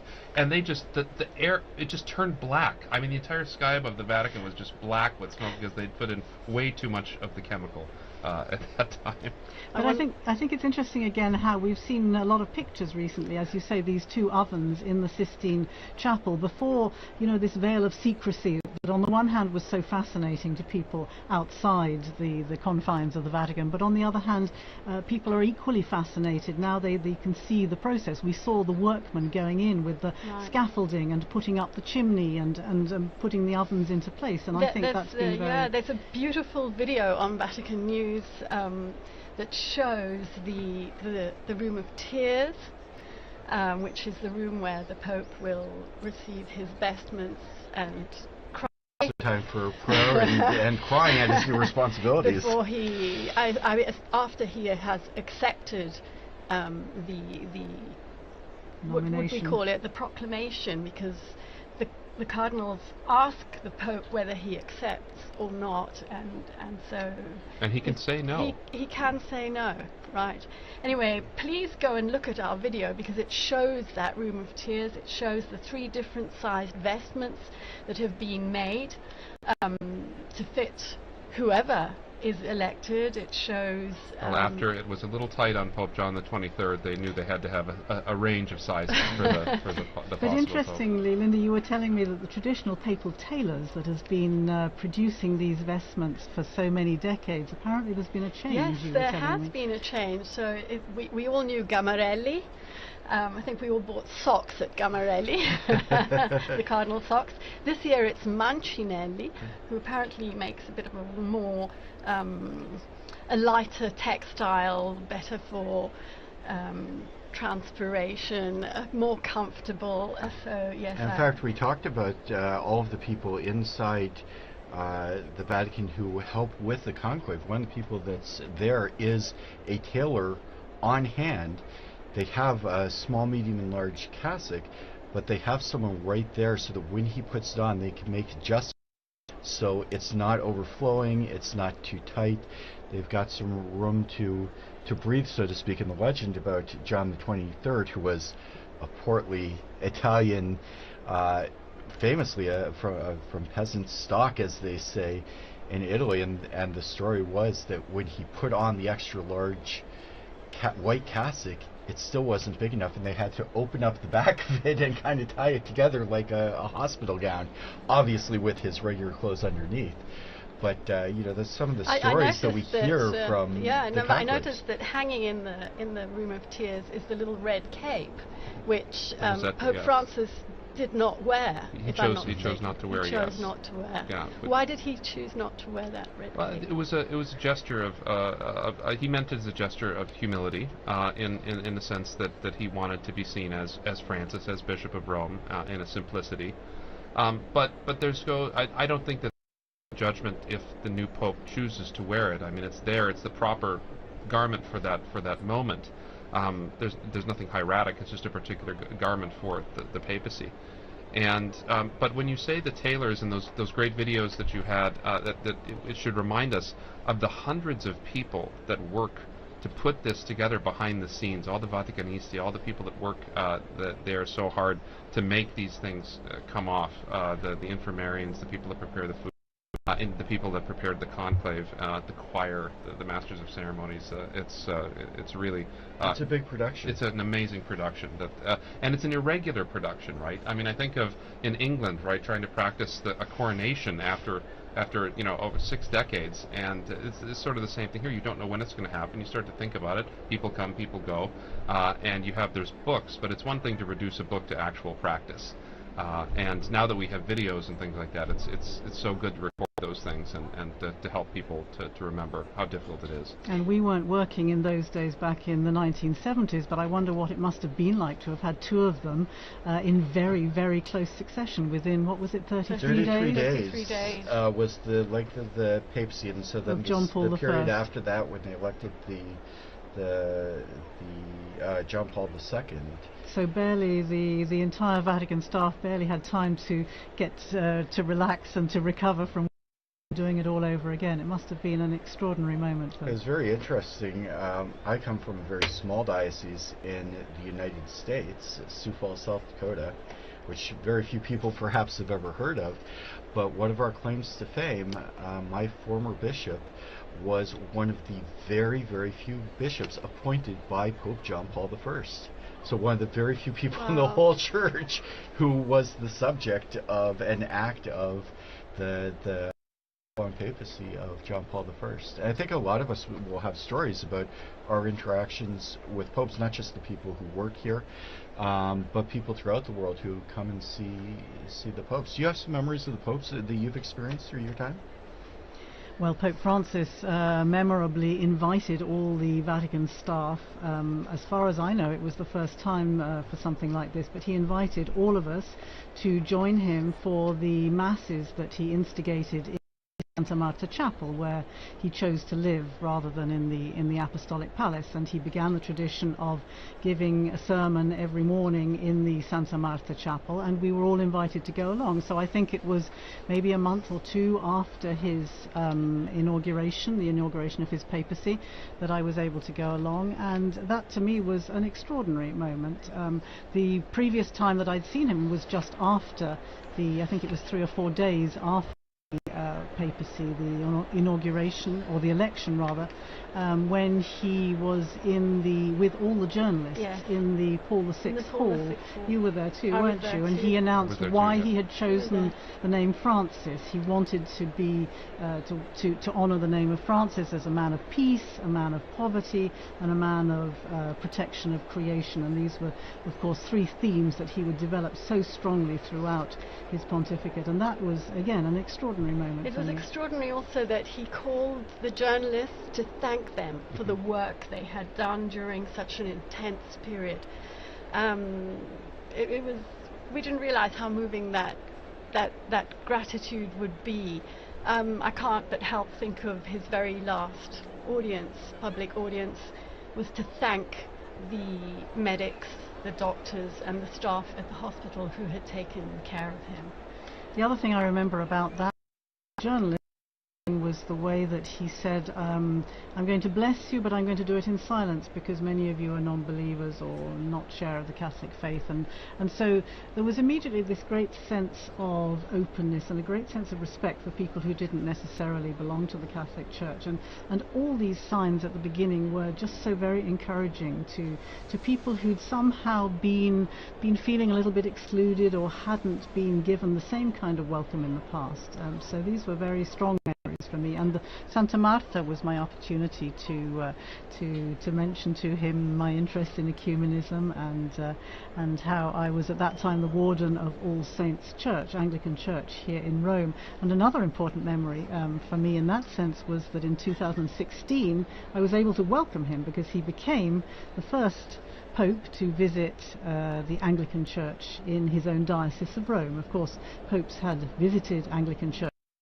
Notably, John Paul II in 1982 became the first Pope to travel to England since the Reformation, and going into Canterbury Cathedral. Of course, there have been many papal visits to Anglican churches, but for the Pope to come to the Anglican Church in his own diocese was an extraordinary moment, and it was marking the 200th anniversary of our community here in Rome. And he came and gave had a great conversation with people. It was a beautiful liturgy, and it was on that occasion, if I'm not mistaken, he announced he intended to visit South Sudan together with the Archbishop of Canterbury and the moderator of the Church of Scotland.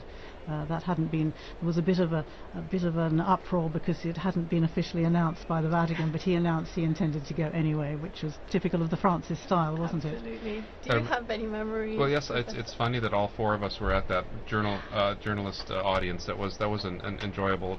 But he joked that day too. Remember when his papal name about how whether I may have gone with Adrian the VII, as the great reformer, but he didn't live very long. So, and then he said, well, I could have taken Clement, the Pope that suppressed the Jesuits, and so that got everybody loosened up, and I thought that was a really charming way. But I do also remember a moment with Pope Benedict, it was a strange one. We were in Valle d'Aosta after we'd been in Rome for a while, so we were away from Roman things, and we were driving through town, and it was this traffic. I was like, this is like Roman traffic. I mean, why is there so much traffic up in this little corner of Italy? And I turned my head, and right next to me was Pope Benedict. He'd just been taken to the hospital after he'd broken his arm when he was on vacation there. And so he was right next to me and my family in the car, like going the other way on the street stop. Did you wave? We waved, yes. So we're looking at the screen here. We're looking at the square. Getting close to be a time for smoke. What do you think? Well, we're expecting the vote to take place shortly after the Cardinals went into conclave, the first vote this evening. But as a lot of people have noted, it's pretty well known, this is the largest group of Cardinals ever to enter into conclave, 133.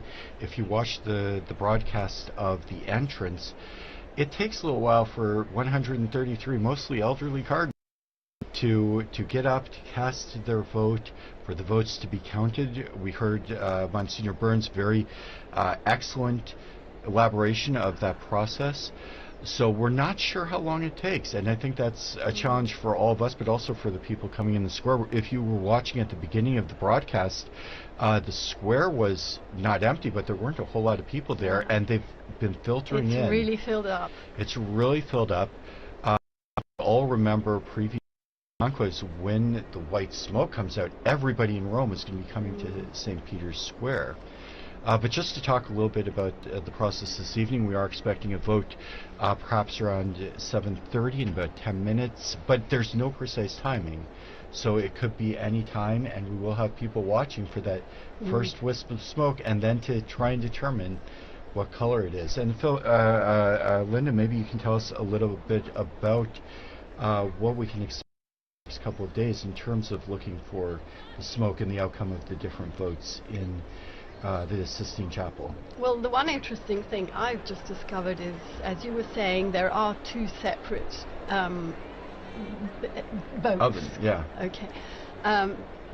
Well, just one on the first day, right? Just one on the first day, but as from tomorrow morning, 2 in the morning and 2 in the afternoon. So should the smoke arise in the middle of one of those sessions, it'll be white for sure. That's right. Yes. Right? That's because if it's they go immediately to a second vote if it's a failed vote, and so that means we won't get smoke until around noon. If it's even a failed later, vote. in fact, I think we're expecting around 1 o'clock. Around 1. So if we do absolutely right, if we get it at 11:30, 10:30, 11, it will be white smoke. Yeah.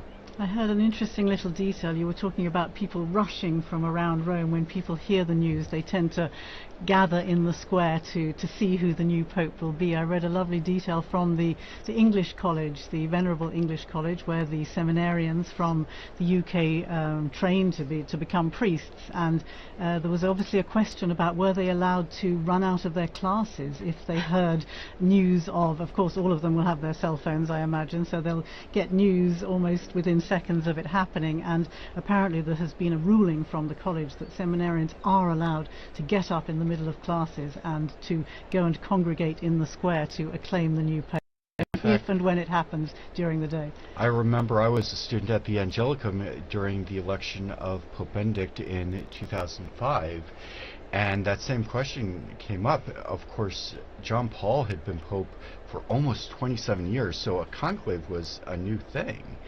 And the college didn't make any determination, so the classes were going on during the conclave, and as soon as it became evident that the Pope had been elected, there were people who left class. And I remember some of the professors being horribly offended that the students had left for a truly momentous historical occasion. And the Angelicum, I'm sure that was the reason for their determination this year. They put out a specific statement. They announced it on social media. As soon as we get news of the white smoke, classes are suspended with immediate effect. The adoration in the chapel at the Angelicum will be closed with benediction so that everybody who wants to can come to Rome, can come to St. Peter's Square and be there for the announcement. When we do get the white smoke, I think you'll all remember there's a period of time between when the smoke comes out.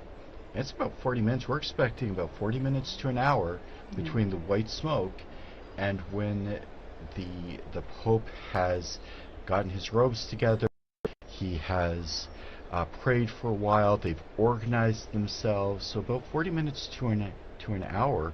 In the last conclave, which of course was absolutely historic because we still had Pope Benedict alive, that was delayed even further because Pope Francis wanted the first one to hear the news to be Pope Emeritus, as he eventually decided on the title, the Pope Emeritus, to be the first to receive the news. So they had to call him.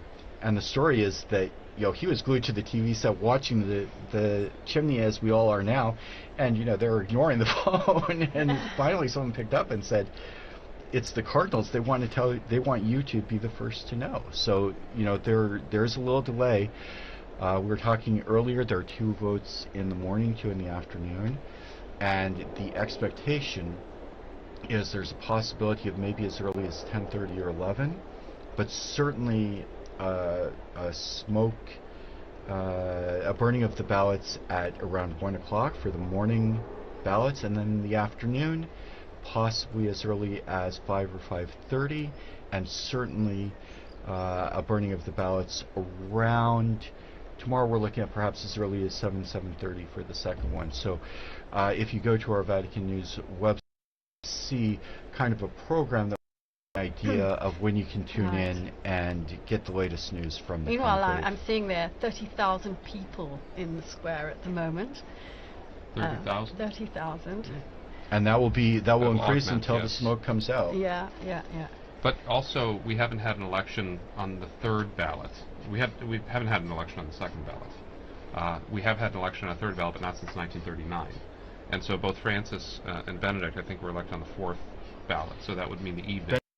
Fourth and Francis on the 5th, although there was a little confusion which came out subsequently, and as we heard from the oath, the popes can allow people to speak about some aspects of the conclave. That's entirely up to the new pope's discretion.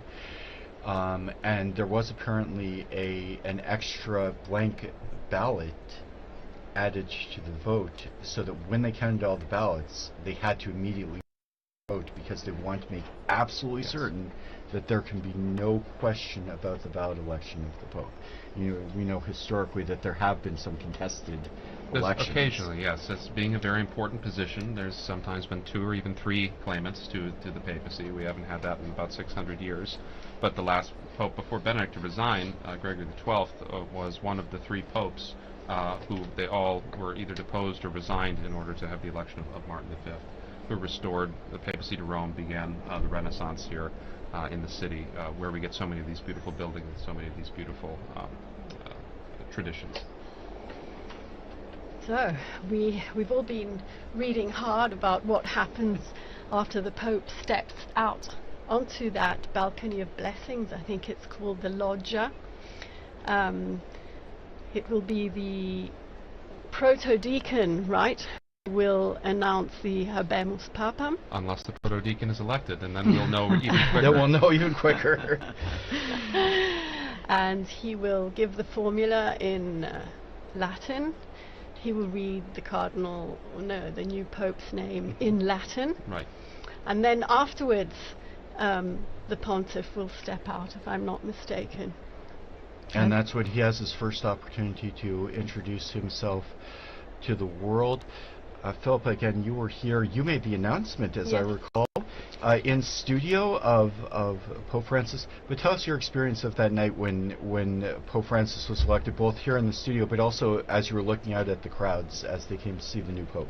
Yes, you're quite right. We were doing a similar kind of marathon, for the days leading up to the white smoke, and it was the third day, wasn't it, that the actual news came, and the second day of the that's right, the afternoon. Yes, it was quite late in the evening, which we may be going on to here today as well. But it was a similar sort of time. I seem to remember. My other former colleague Susie Hodges was in studio, and as we were watching, the smoke started coming out of the chimney, and yes, it was. You could hear the crowd going wild below. It really is. It's quite an extraordinary moment, I think. It's one thing to be here in studio. It's another to be down in the square, I think, because I was in the square. You were there, weren't you? You were reporting. You were doing what Devon has been doing for us today, reporting from the square, despite all the difficulties of getting a signal. I don't think the blockers were as powerful in 2000. I don't think the blockers were as powerful in 2013 because I can't imagine. They have to keep up with such technology today. I mean, you were talking about the sweeping of the Sistine Chapel, and also the Santa Marta. I would assume they have to sweep that as well. But the Cardinals and all of their cell phones, check your phone at the door, and so they have to. There's also a bit of a natural blockage that happens, especially after the white smoke, when you go from maybe 10,000, 20,000, 30,000 to suddenly everyone. A 250,000 people, 300,000 people, not just in St. Peter's Square, up the Via della Conciliazione, the road leading to St. Peter's, and everybody has their cell phone on.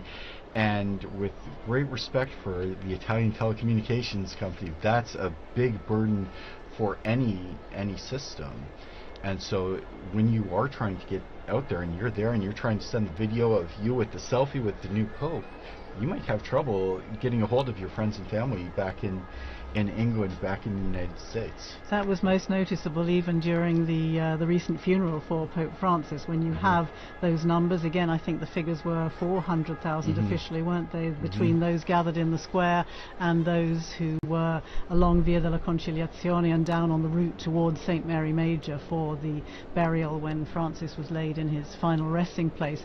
And again, the difficulty of getting any kind of signal to be able to send messages even was quite challenging. So yes, it is a problem, and people are gathering, and of course everybody now has a phone on them, and everybody. That was another thing I remember, because it was getting dark during the I remember waiting for Pope Francis. When the smoke came out, it was dusk, but it was still light out, and by the time they got to the actual pronouncement, the night sky was completely black. And there was a flashing of all those millions, or at least hundreds, tens of thousands of cell phones as people tried to take the first pictures of the new Pope. And that is something which, of course, is quite different from in past times when people would acclaim by applauding and cheering. But applauding and cheering has a lot to say for itself, because I remember being in that square and stepping out.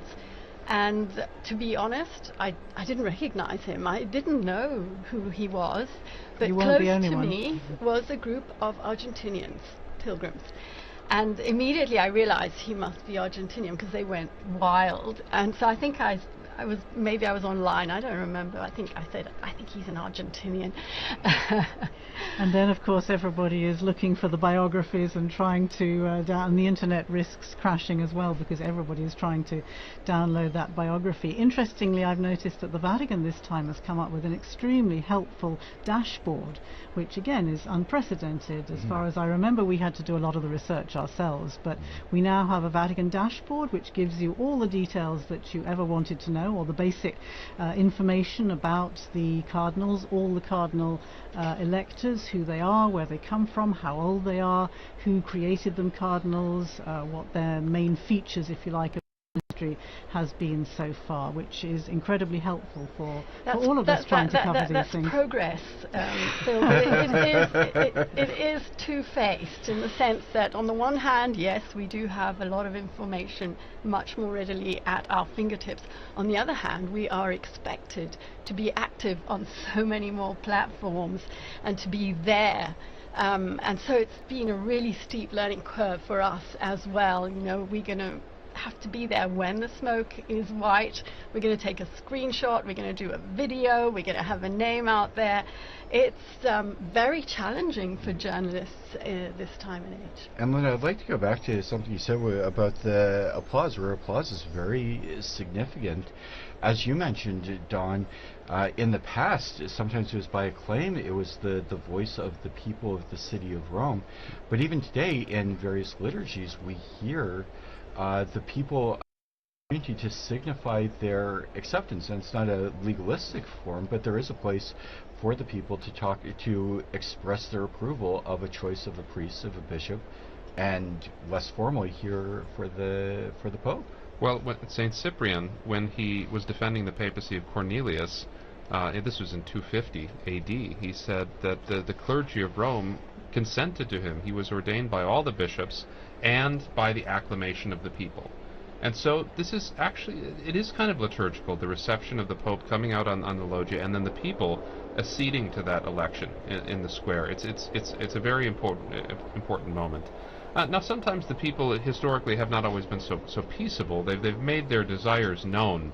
So at the beginning, when Urban VI was elected, they made it very clear that they wanted an Italian, the people of Rome, and so that was an important way, and that's a way historically that synodality can work out too, and a way that people can have their voices heard. And this is a very historical way that people have had their voices heard.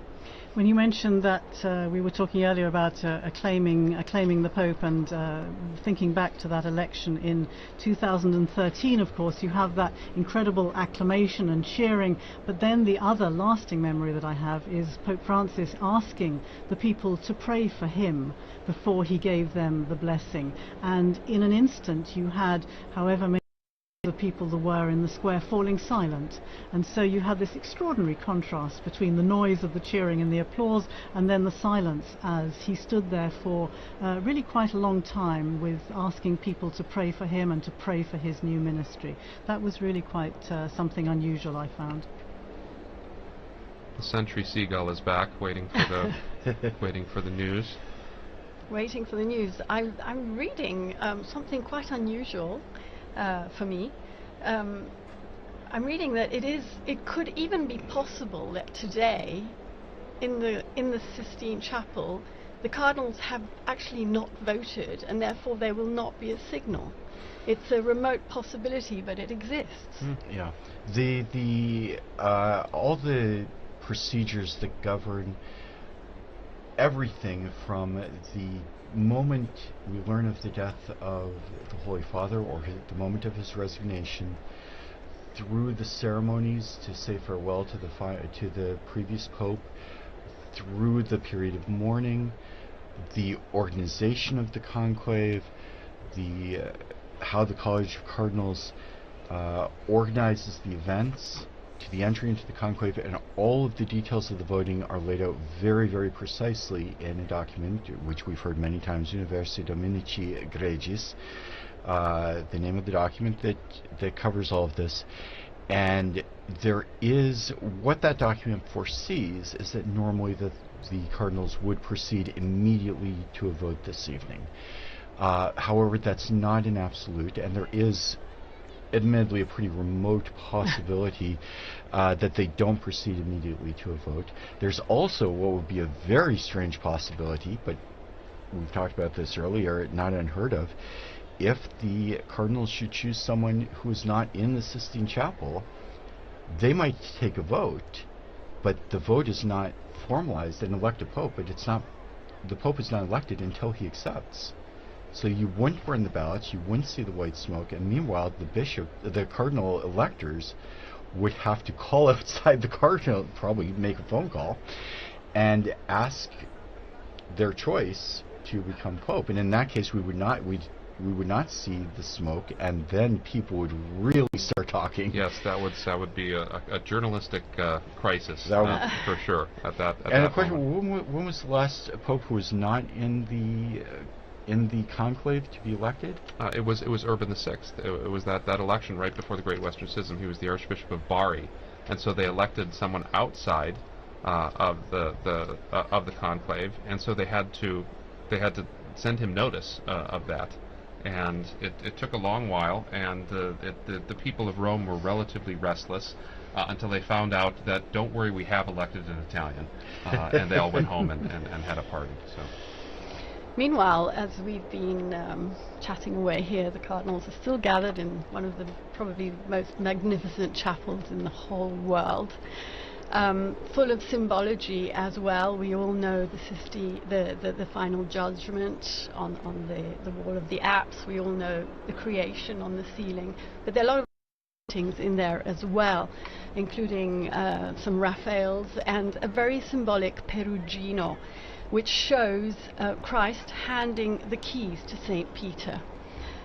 Delving into the bottomless archive of Vatican Radio, I found another program by Veronica Scaresbrick. It's a short one, this.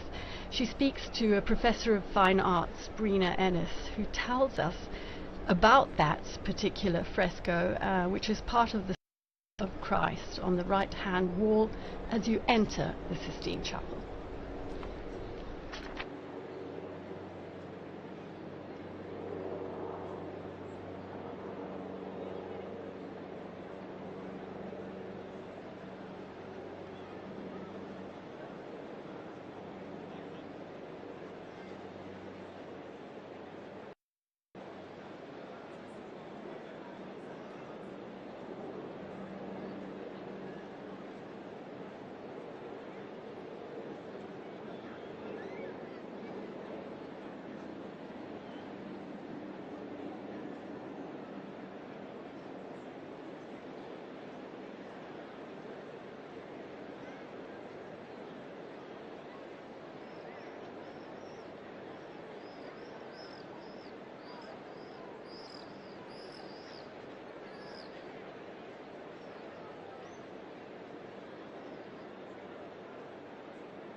Yes, and we were listening there to Breda Ennis speaking to Veronica Gersbrick. She mentioned there the 265th successor of Peter, so she obviously did that program just before the election of Benedict XVI. One element we haven't mentioned today, probably the most important, is the guidance of the Holy Spirit in this process. This morning the cardinals gathered in a very important Mass, the Mass for the election of the new pontiff. The Mass was presided over by Cardinal Giovanni Battista Re. He's the Dean of the College of Cardinals. And he asked the participants in the conclave, the cardinals, to join in prayer to ask the Holy Spirit for guidance. Now that's very important. He recalled the reading in the Acts of the Apostles, how after Christ's ascension into heaven, all were united and persevering in prayer together with Mary. And the cardinal said that all gathered here today are praying together, as well as just a few hours before the start of the conclave, under the gaze of Our Lady beside the altar, in this basilica, he said, which rises above the tomb of the Apostle Peter. Professor Prudler, how important is this element? It's irreducible. I mean, the selection. We saw that with the prayers at the entrance of the conclave. We saw it with the Missa Pro Elegendo this morning. The intoning of the Veni Sancti Spiritus, the invocation of the Holy Spirit on the work of the conclave. But it's also important that we remember, as the Holy Spirit guides and protects the Church, that we know that we also must cooperate with His promptings, with the promptings of the Spirit, in order to rightly follow God's will in our lives. And the cardinal electors have to do this too.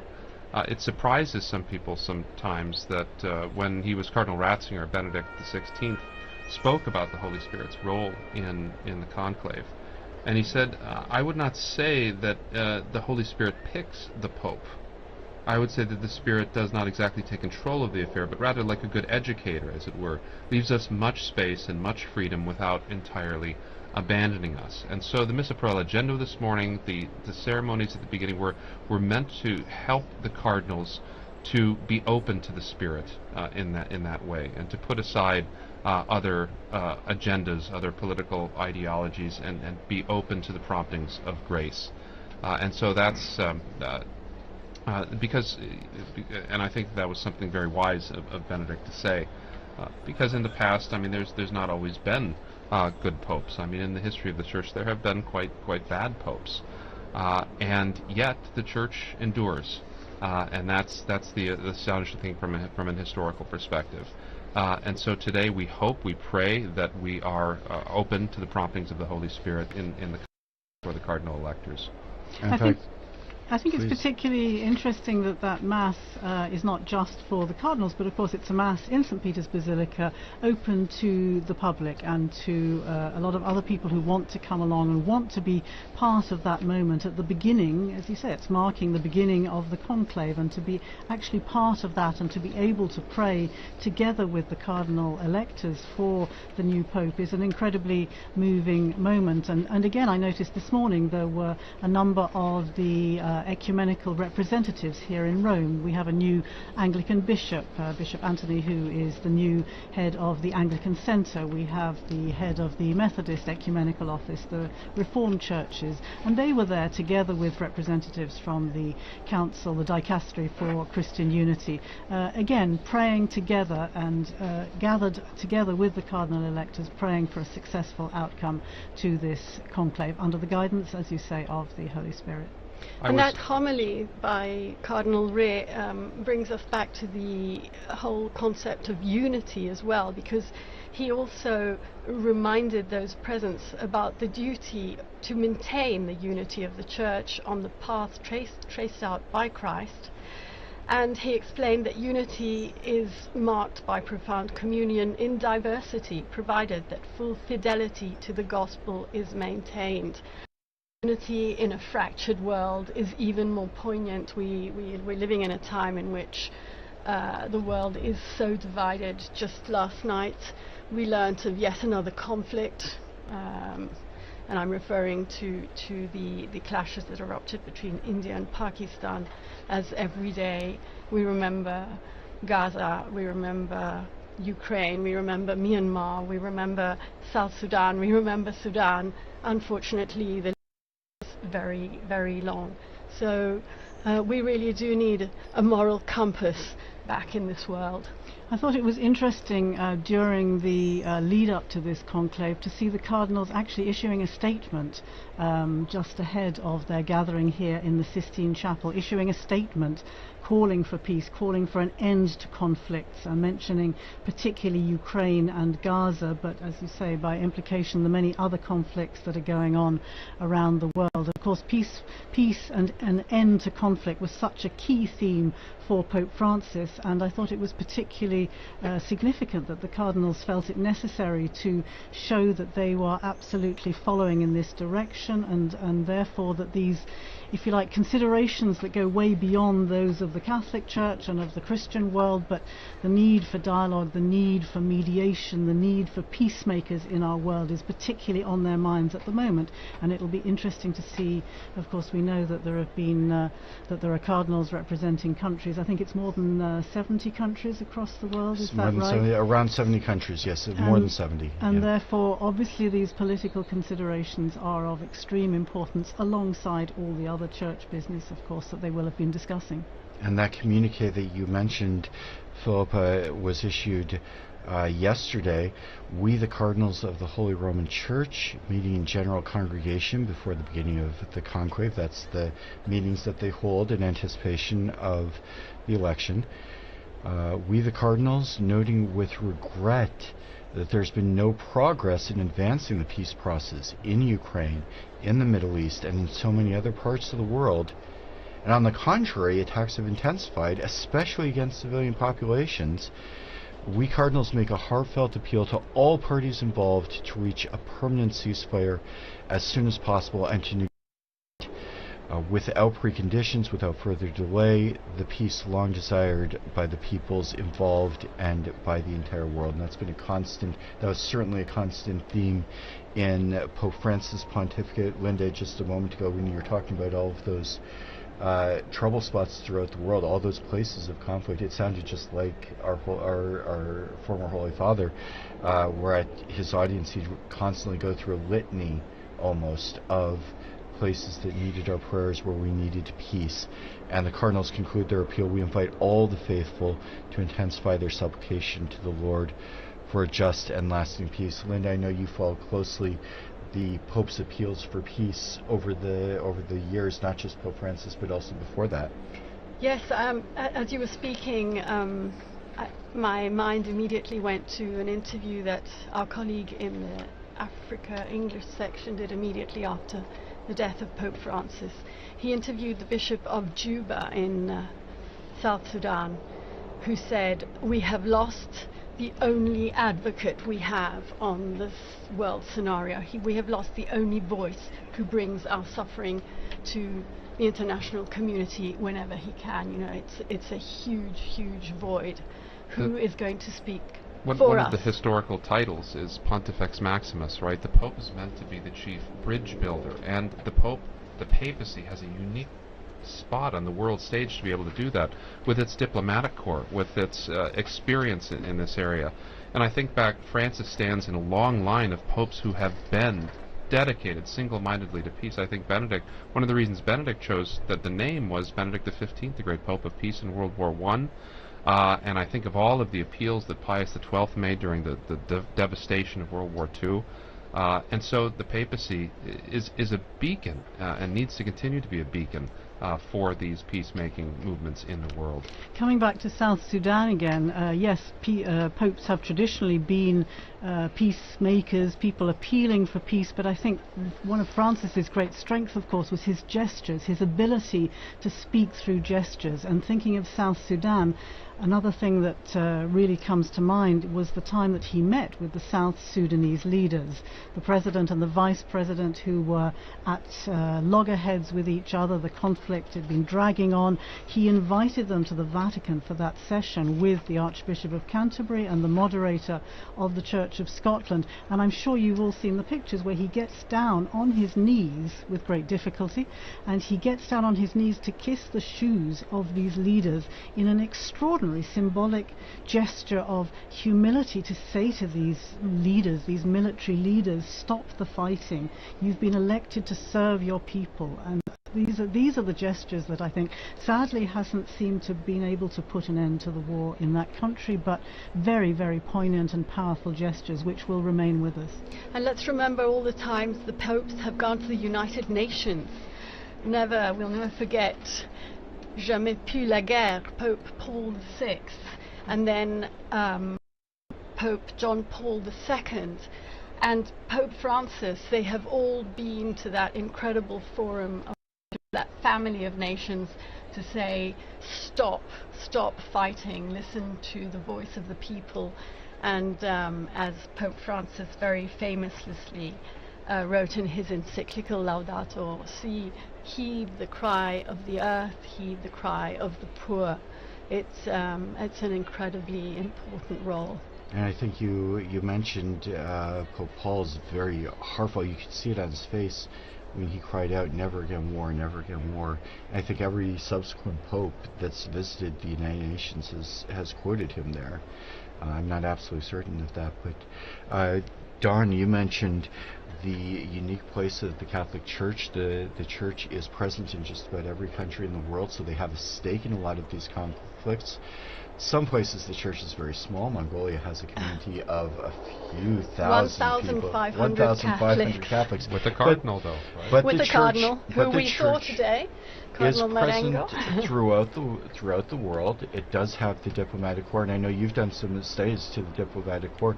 It's not just the Pope's gestures, which are very, very important. You mentioned the beautiful gesture of the Pope kneeling at the feet of the leaders, but there's also so much work that goes on in the background, which is animated and inspired by the Pope. That's where the Secretary of State, the nuncios, are really trying to carry out the background work of trying to make the Pope's appeals a concrete reality. One of the surprising things, people come to Rome, they find out it's a city with two sets of embassies, that there's embassies to the Republic of Italy and there's embassies to the Holy See. And the Holy See has diplomatic relations with an immense number of countries, including countries that are at utter loggerheads with one another. And so that in situations of war, in situations of conflict, nations can come to the Vatican and use the diplomatic service in order to exchange messages of peace, in order to exchange messages offering ceasefire. And so it's very important to remember the work of nuncios, of the special envoys, when the Pope sent Cardinal Zuppi to Ukraine as a special envoy for peace. That this is something the Catholic Church is very good at and can be a force for helping to establish lasting peace in these troubled areas. And as you said, Don, that's something that the Church can do, where you can speak with both parties as, if not exactly a neutral party, but at least something that's a little taking a step back, where you can't talk to one another, but you can talk to someone else. We saw that with the Second World War and some of the tremendous work of the Department of State. We also have seen with the Secretary of State, one of the big issues is the plight of displaced persons, and that was a big work of Vatican Radio in its early history.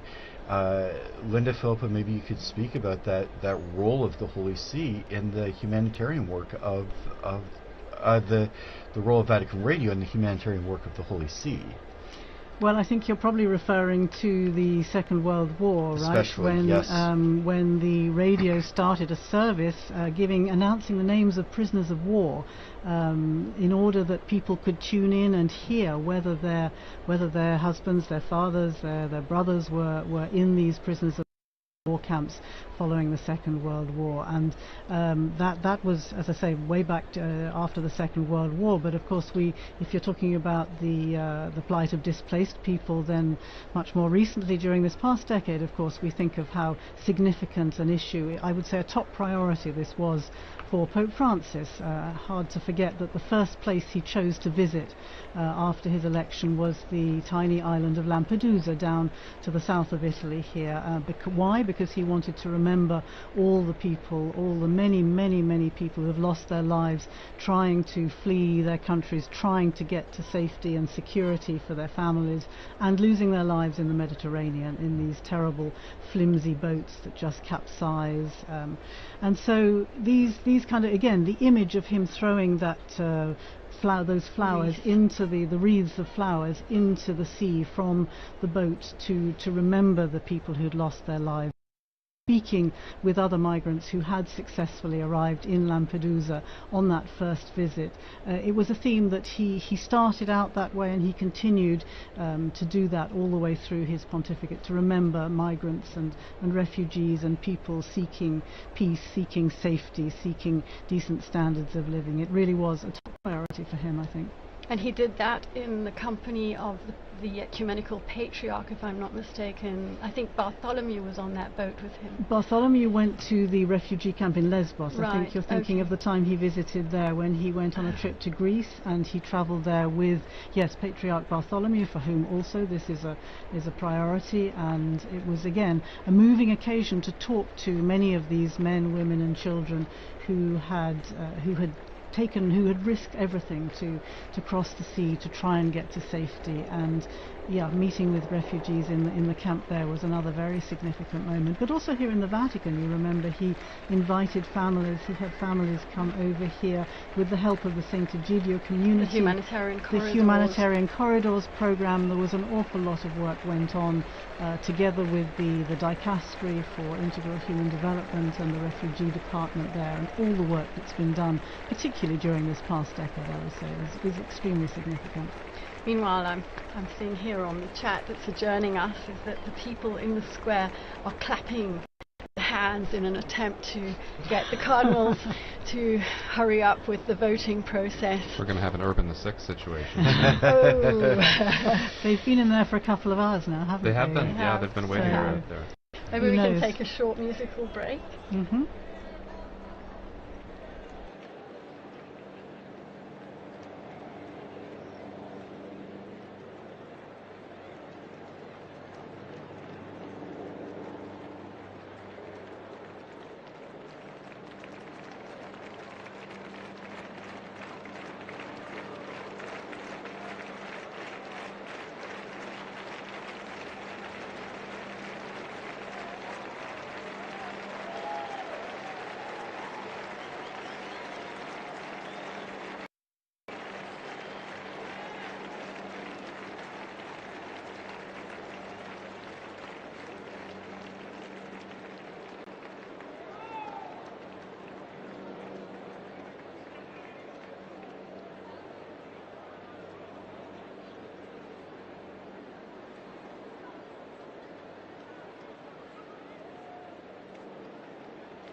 And once again, we welcome you to Vatican Radio's live coverage of the conclave to elect the 266th successor of St. Peter.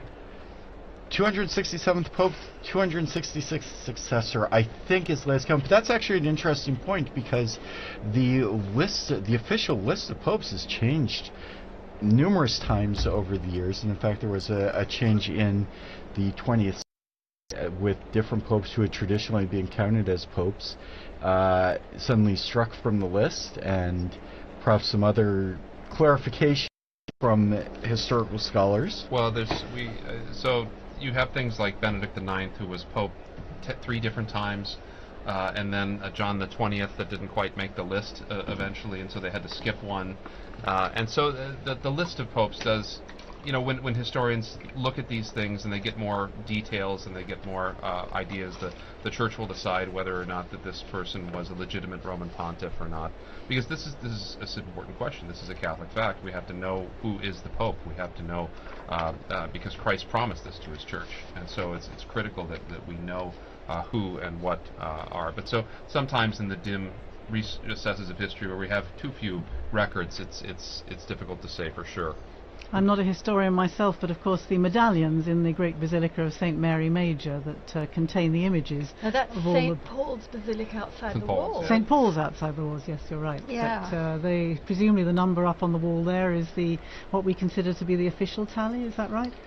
Not quite, in fact, because at least a few anti-popes are up in medallions, including my personal favorite, at one time considered a pope, now considered an anti-pope, Pope Christopher, the one and only. He's one of them that they struck from the list due to the rather odd circumstances, untoward circumstances regarding an election of his accession. Well, if you are just joining us, we are entering the third hour of our coverage of the conclave. We are anxiously awaiting smoke to appear from the chimney in above the Sistine Chapel. That's still not happening. As we heard just a little while ago, the crowds that have now gathered in St. Peter's Square are getting a little enthusiastic in their expectation of the Pope. Our third hour, I would like once again to thank our television and radio partners, including EWTN TV, Catholic Faith Network in America, Shalom World Television Network USA, Atmadarshan TV, Catholic TV, Mada TV India, and Uganda Catholic Television, UCTV, as well as radio partners Luminous Radio and Radio Katipunan in the Philippines. I'm here with our very learned guests, Philippa Hitchin and Don Prudlow, and perhaps we could talk a little bit about what we can expect. Some of us have been listening to our broadcast now for a couple of hours and maybe wondering what's happening and what's going on right at the moment. Well, I think they're getting ready to burn the ballots. Meantime, another thing we've all been chatting about in the run-up is what name will Pontiff choose, because it's a long-standing tradition that the baptismal name is changed, but it hasn't always been so, if I'm not mistaken. But we do know that the first act of the new Pope, immediately after accepting his canonical election as the Supreme Pontiff and before fulfilling other obligations, is the choice of his name. And this name is announced famously on the loggia by the Cardinal Protodeacon after the famous formula Habemus Papam, followed by the Pope's baptismal name in Latin. So Francis was the first Francis. I remember we were going, we're going to call him Francis the First, and we were told, no, it's just Francis, he is the first. But it's an old custom that apparently emerged as early as the first millennium of Christianity, and I'm reading here, Professor, because it's 1,500 years old, so it is a pretty well-established custom. And can you tell us anything about the popularity of certain names, why they became so much more popular than others, why Francis perhaps was never chosen until this last pontificate? Well, there have been a series of quite traditional names. I mean, there's a good list with 266 popes to choose from. There's good, and it ties people back into continuity with the past. Benedict, naming himself after Saint Benedict, and after Pope Benedict XV, the Pope of Peace. I tend to think Pope Benedict XIV, the great scholar pope as well, that he tied himself to. But and then you had the innovation of John Paul, right, having the two papal names.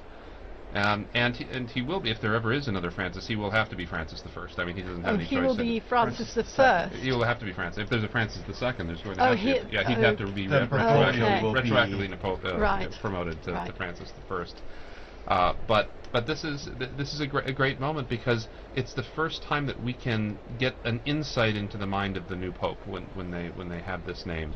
So, for instance, if, as a lot of people think, the new pope may choose the name Leo, we know that that's probably in line with Leo's great work with social justice, with Catholic social teaching, but also, hopefully, Leo's great work with Catholic academics as well. But how many Leos have there been? Well, he would be Leo the 14th. So there would be Leo the 14th, but John, you'd have John would be a popular one, Paul would be a popular one, or John Paul III even. But all those will have nuances, right? They'll all have meanings that the Pope will be able to tell us, and we won't be able to exhaust them. I mean, they're suggestive, right? We'll see. Well, that's an interesting name. And the commentators will be out in force to explain exactly why the Pope chose that particular name.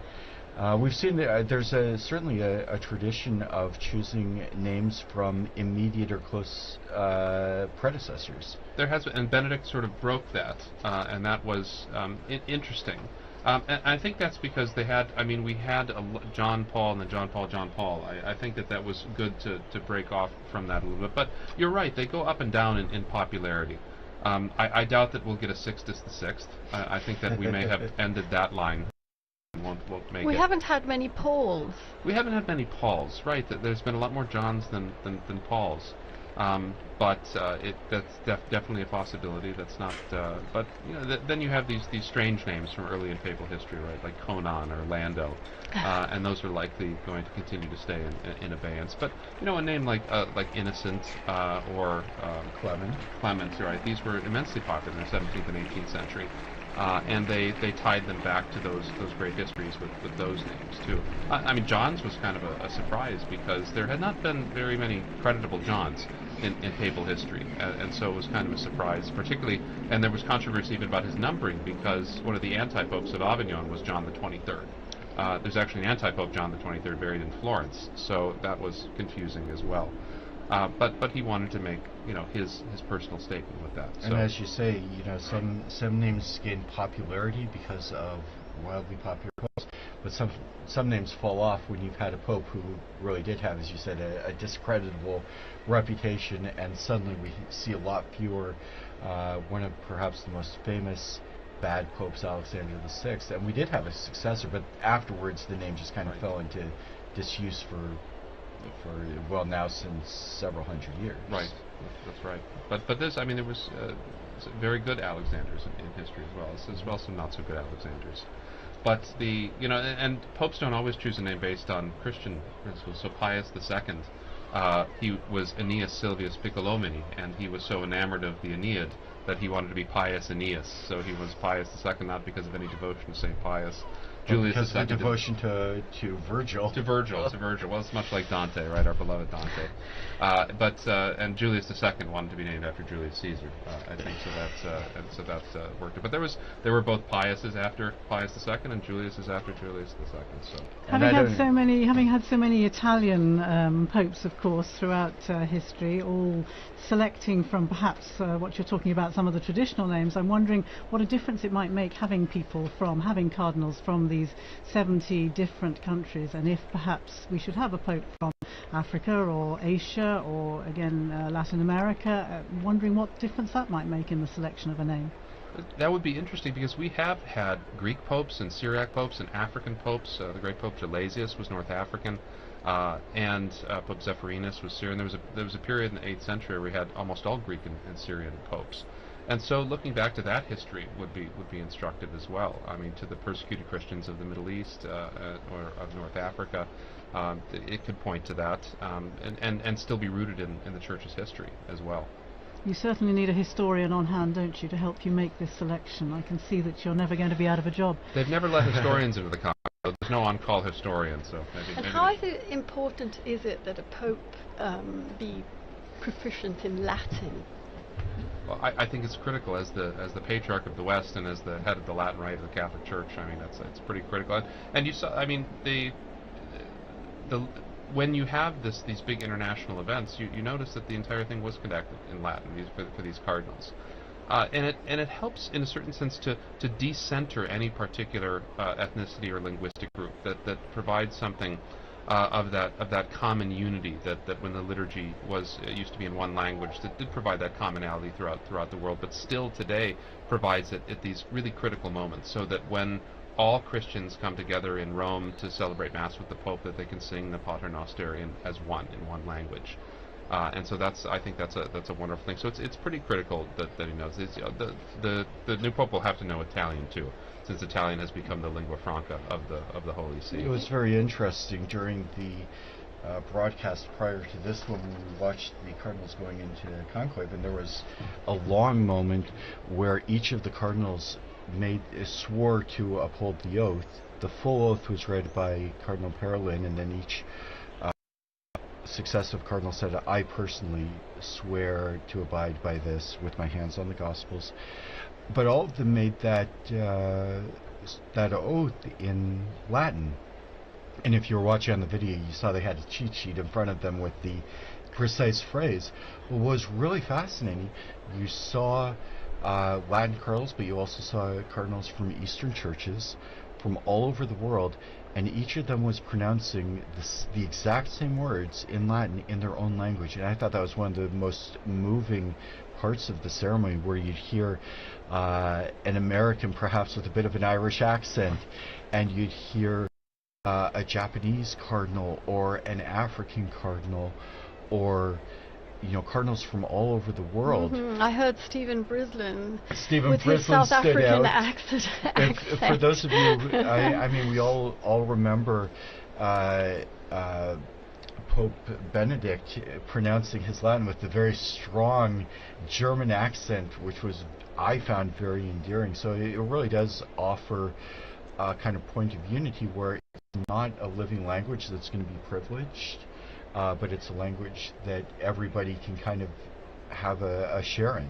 And yet the language question, of course, is quite an issue for cardinals coming from so many different countries, perhaps in places where they haven't had an education in Latin to the same degree as would happen here, for example, in the universities, the pontifical universities in Rome. Even in the general congregations and so on and so forth, what is the general rule language that is spoken? You mentioned the need to speak Italian, of course, if you are elected Pope, because that is the language. As the Bishop of Rome, you're expected to have a good command of Italian, but that isn't necessarily the case for a lot of these men, is it? Several popes have reiterated the importance of learning Latin, and so, because I mean that's the language of canon law and of all official documents in the Catholic Church. It's really critical that we help to form young priests, especially in emerging countries. But then we also expect them, like you said, we expect them to learn Italian too, and so this is also extremely difficult for particularly non-Mediterranean, non-Western people, and so a privileging of Latin would sort of decenter Italian in that way a little bit. You would still have to learn Italian, but you'd have this more focused on the universal language. And that's a bit an interesting question. Up until not very long ago, most of the would have had some common language, maybe not knowing Latin very well, but having a little bit so that they could at least talk to one another. And we already saw in the general congregations before that in the various synods, the synods of synodality, where you have to come up with a language that people can understand, or make sure that different addresses, documents are translated into various languages. For a long time, the cardinals would have been largely well educated, and or when I say well, not good, but in the sense of had a lot of education and maybe could talk to one another. One of the things they've talked about with this conclave, with 133 different cardinals, not all of them speak Italian, not all of them speak English or Spanish, which are somewhat common languages, but they're in a room where if they want to talk to one another, there are some limitations as to their ability to communicate. And that and we see it with synodality too, right? We often get shunted off into language groups, right? Which is sort of defeating the purpose of the whole idea. I mean, just it's difficult for us to conceive of, say, but Vatican II, to think back to Vatican II, and that the entire thing for 4 years was conducted in Latin, with everyone having an equal voice and able to discuss with one another in that. Now, it's possible that new translation software and things can come and make a difference like this, but having that common tongue has been something that's been very important to the Western world. That would be an interesting technological change if in some future conclave they're all issued a universal communicator to translate on the spot, and then you don't have to worry about translators coming in and violating. And I think about that ecumenically too, because I mean the use of Latin transcended the boundaries of the Catholic Church for so many centuries. In Europe, it was the common diplomatic language. It was the language. There's a famous exchange between C.S. Lewis and an Italian priest. Neither of them spoke the other's language, so they wrote each other letters in Latin. And so that is one of those commonalities too that we all share. Yeah. And we're still waiting for the even the seagulls. Even the seagull has given up. Yeah. I'm hearing it's getting chilly out there as well. And one of the things that we can expect that at least some of the cardinals probably have in mind what effect this is having on people outside. I would think yes. Could be a good sign because. Or it could be just that they're waiting to burn the ballots. Who knows?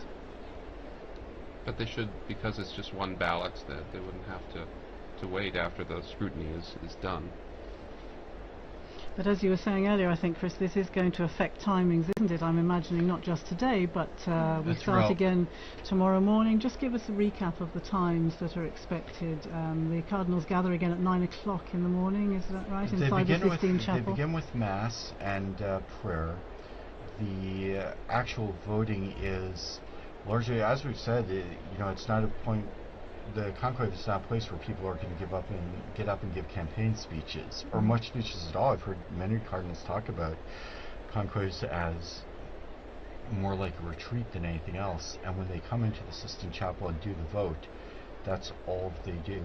So what we've been kind of expecting, it's very imprecise, as we're seeing even as we speak, we're kind of expecting the first vote to take place and maybe be finished up by 10:30 or 11 o'clock in the morning.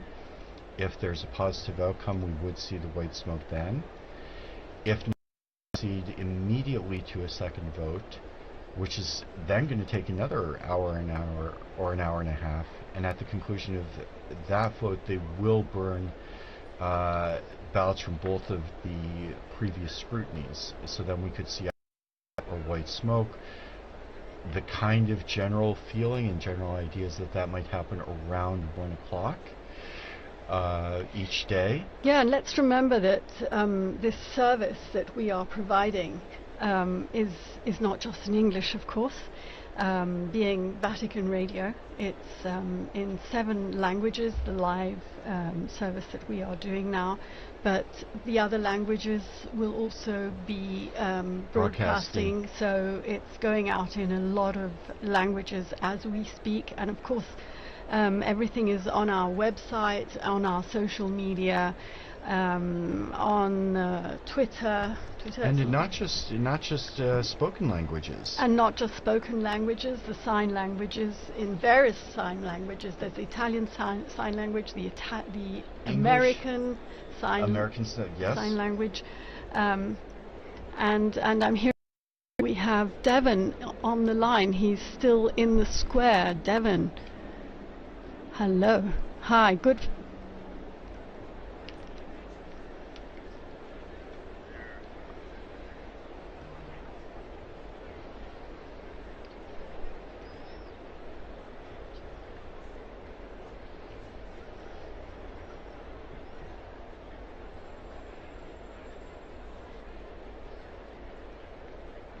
Is it getting dark?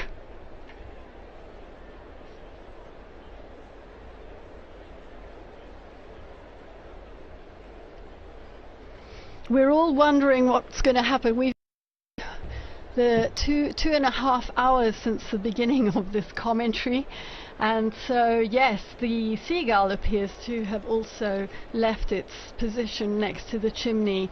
Perhaps also growing impatient.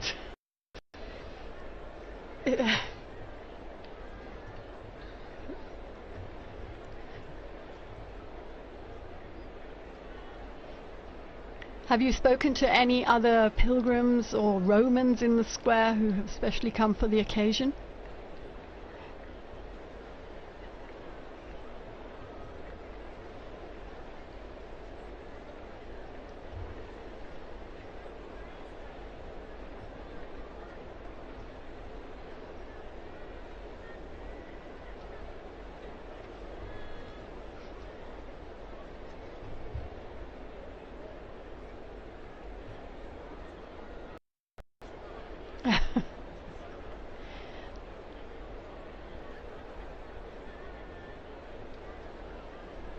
Absolutely. We will. Thank you very much, Devon. And what's very interesting is that if they've chosen not to do a vote this evening, or if there's a problem, it's probably not the level of intervention that will cause them to break the conclave. So there's no real means for them to let us know what's happening inside. So we're gonna keep guessing and keep waiting and praying. For those of you who are listening in, we can tell you a little bit about how you can listen in to and follow the papal election on Vatican Media. As we mentioned, we followed the Mass for the election of the Roman Pontiff earlier this morning. You can learn some more about that on our website. If you're watching on TV, you see our famous seagull has returned, at least one of them. There are various languages that you can follow the events in, including sign languages, American Sign Language, and some of the Spanish and Italian versions. Vatican Media is also providing video and photo coverage of the various events that took place today, the Mass and the entry into the conclave. And we will be opening up a live broadcast for each of the periods when we do expect a papal vote, continuing tomorrow morning, beginning at, I believe, 10 a.m. I think the broadcast goes live at 10:30 a.m. 10:30 a.m. And you can go to our Vatican website to find all of the broadcast times, and we do really hope you will join us. We do invite you as well to visit our social media pages, including Facebook, X, Instagram, and YouTube, where you can follow along and see everything that's happening, or in this case not happening, this evening, as we wait for the sign that a scrutiny has taken place.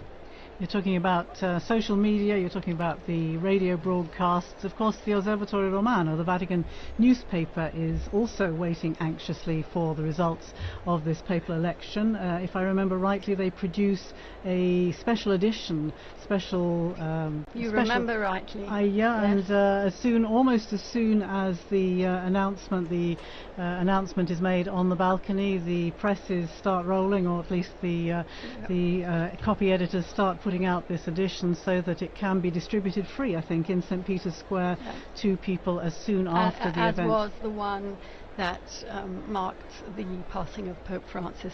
Meanwhile, they tell me we have someone else in the square. It's Sister Nina Kravich here at the Dicastery for Communications. She is a communications expert. Nina, hello.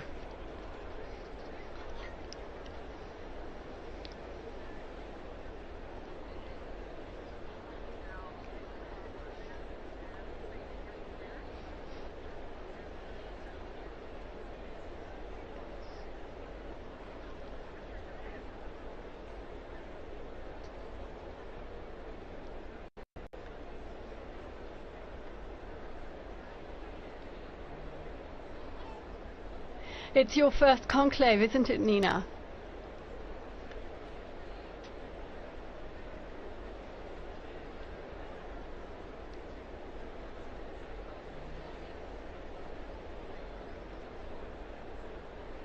You are an expert in communications, but not only in social media communications. How do you think Generation X, the millennials, are following this conclave? How do you think?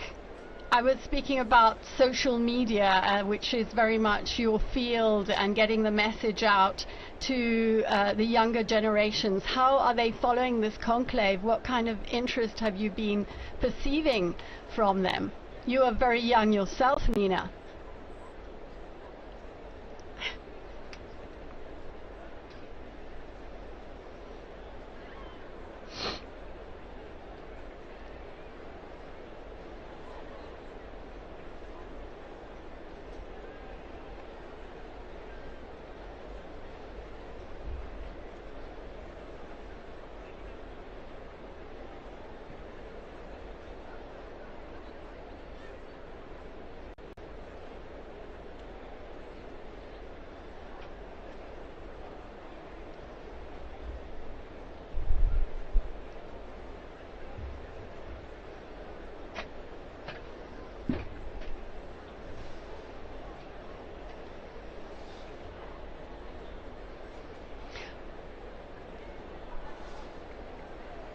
Well, you know how we knew that you were there, Nina? Leo, my son Leo, saw you on Instagram in the square.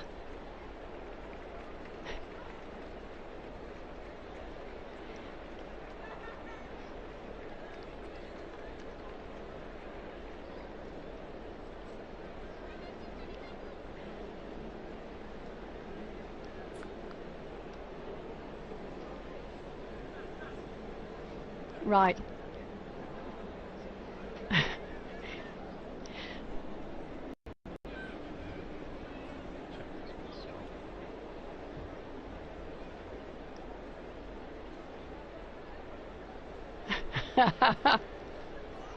A chimney and a seagull, yes.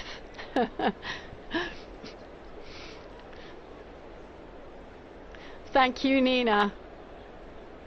Yes. We'll be speaking to you again. Yeah, absolutely. Okay. Thank you. Bye-bye. Bye-bye.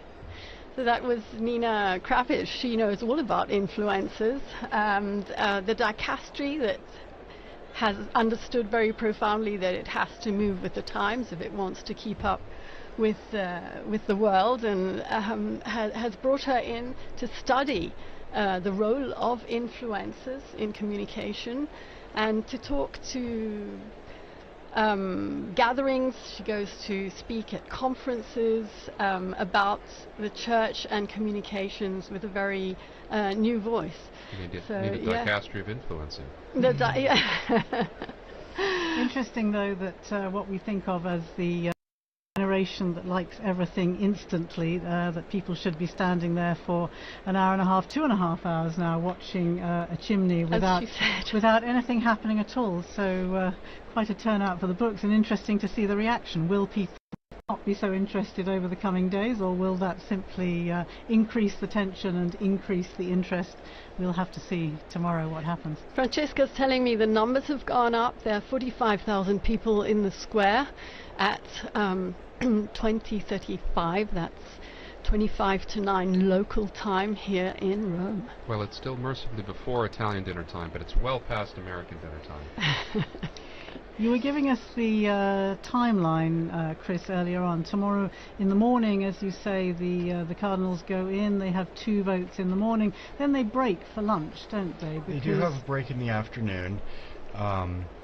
They will, after the second vote, if the first vote is not conclusive, they'll go immediately to the second vote. Then they do have some time. They'll have their lunch. There'll be more prayers. Of course, each session of the voting in the Sistine Chapel is marked by prayer, especially to the Holy Spirit. We can take a look at some of the prayers that we saw today for the opening of the conclave. And then the expectation is, Don was just talking about Roman meal times, but time for a long lunch or a nap, and then they'll be back in the Sistine Chapel. Always in the seclusion of Santa Marta. Always in the seclusion of Santa Marta. I was struck, we've mentioned a couple of times, the movie The Conclave, and we've all seen various parts of the Conclave, and I noticed a lot of the sets bear zero resemblance whatsoever to the places they're purporting to be. But going back to the schedule, we will have to have a vote in the afternoon. That's what's provided for in Universi Dominici Gregis. We'll begin coverage around 4 in the afternoon Rome time. And if there is a successful vote, we'll see the white smoke. Otherwise, we'll have to wait for a few more hours, and possibly the first smoke we might see in the afternoon in coming days might be around 5:30 or 6. Later, if it does go to a second ballot, we will see smoke of some sort, hopefully, around 7 or 7:30 is the expectation. But as we talked about, there was I'm getting news about that. Apparently the last time there was not a vote, so there was no smoke during the session, was in 1941. But they're also pointing there wouldn't out... have been, right? Because there wasn't a conclave that year. Ooh, wow. So that was to be expected. So that was not a good information I get here. Because they also point out there were far fewer cardinals in that conclave, but as you say, no conclave in 1941. Maybe they meant 1939. We'll have to check that. Check on that again. And still nothing. It still looks quite light out there. And of course, the cameras are pointing out towards the west, so the last shreds of daylight will be seen from the perspective that we're looking at the chimney.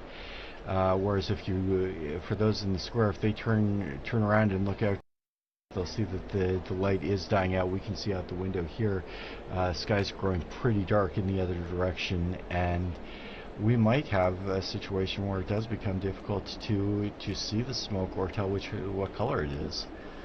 In which case we would be waiting for the bells again, as we were mentioning earlier, if it's a successful vote. Otherwise people will be craning their necks to see what they can see from the square. But meanwhile, it might be a good opportunity to talk about one of the unique features of this conclave. For, as we've mentioned earlier, there are 133 cardinals who entered into the conclave. That's the largest number of cardinals ever. And there was actually a little bit of a discrepancy in the law and the procedures governing the conclave, because Paul VI in 1975 had introduced that the maximum number of cardinal electors would not be more than 120. Don, maybe you could tell us a little bit about the history of the numbers of electors, maybe even going back a little further. The question of the maiden elector was a very contentious issue, and when popes would make new cardinals to influence perhaps the conclaves, this was a big point of contention with the college at times. Yes, absolutely. So the origins of as you know, there are 3 levels of cardinals. There's cardinal bishops, there's cardinal priests, and cardinal deacons. And originally, there are 6 cardinal bishops of the Suburbicarian sees. He's like Frascati and Ostia. Ostia is the senior bishop on the see. There were 35 cardinal priests. Cardinal priests were drawn from the original tituli, the early parishes of the city of Rome. And so we can see before even the year 500 the lists of the original parishes, and they would be given the title to these parishes. And there were 14 cardinal deacons. The city was divided into 14 different districts based on the needs of the faithful. And so as time went on, this number was fixed at 70. But during the early modern period, the church had grown so much and worldwide that 70 wasn't enough to give a decent representation for the church anymore. And so during the after Vatican II, the number was increased to 120. And this allowed for a much wider representation of cardinals from throughout the world. And the discrepancy came because because popes wanted to make more appointments, because you have cardinals aging out all the time. They're always, every month or two you have another cardinal that doesn't get to vote anymore. And it's not just Francis that exceeded the number. Benedict and John Paul also exceeded the number. They just did not have a conclave during the period when the number was exceeded. And so clearly it's the manifest will of the supreme legislator, the three last popes, that if there were to be a conclave, it would be that all the eligible electors. So the cardinals a couple days ago made a decision saying that this was the manifest will of the elector. All cardinals under 80 who are in Rome and can participate can vote. Joining us now in studio, we have Joseph Tulloch, our very own Joseph Tulloch from the English section. We were mentioning the Mass. Joseph was actually one of the readers at that Mass, as he read the other day at after the funeral Mass in suffrage for Pope Francis. Joe, you were standing out there in that square filled with tens of thousands of people. First of all, would you like to tell us what that felt like and how you lived this experience? Yeah, sure. Hi everyone, I'm Joe. I'm part of the English team here at Vatican News. And what Linda's talking about there is, so I was reading this morning, but before that I had the chance to read at the second, what they call Novem Diales Mass, so the second Mass basically in memory of Pope Francis. It was really nice. It was a really great opportunity to say goodbye to the Pope. That was right after the death, and we were still really missing him. So that was a really great opportunity. There's about 200,000 people showed up for that Mass. I think some of them had been planning to come. There was supposed to be the canonization of Carlo Acutis on that day, and so there was lots of young people who were already going to be in Rome. But what was nice was they were clearly happy to be there for the Mass that they had to go to instead, which was the second memorial Mass for the Pope. There's lots of cheering. They really, there was really. Sorry, I thought I saw a flash of smoke there, but it was just a seagull's wing, I think. Right. Very disappointing. Yeah, so that was a really great opportunity. And then this morning too, that was the Pro Eligendo, so the Mass for the election of the Pope, and it's basically this opportunity for the cardinals to come together, and together with the people of God, lots of ordinary Catholics and perhaps some non-Catholics gathered in the Basilica with them to pray and to invoke on this conclave process. So really nice. I did, to be honest, when I've been here now at Vatican News for about 2.5 years, and I always imagined that the conclave would be this period where I'd be doing so much journalism and going around and reporting on everything, and in the end I've just read a lot of Masses. But that's nice as well, and I've You've been working hard as well, writing that's true as well. And what reading did you do this morning? So it was a reading, putting me on the spot, it was from, I think, the prophet Isaiah, and really nice reading about, I think it's the one that has, the Spirit of the Lord is upon me, He has appointed me to preach the good word to the poor, something like that. So the kind of a reading coming out of this prophetic tradition in the Old Testament, and of course the readings are picked, I assume, with kind of the idea of reminding the cardinals of what they're looking for in a pope. So somebody who will have the poor in mind. I think I'm getting the reading right. It's funny actually, when you're there reading, you're so focused on saying the words right that you're not even thinking about what it means. So I may have misremembered what the reading was, but I think that was the one. Rightly, that it was focused on the characteristics that a new pope should hopefully have. So yeah, absolutely.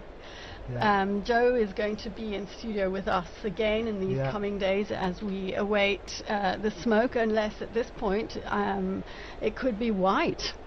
Who knows? Yeah, who knows? Who knows? Yeah, that's right. I'm going to be joining on Friday morning.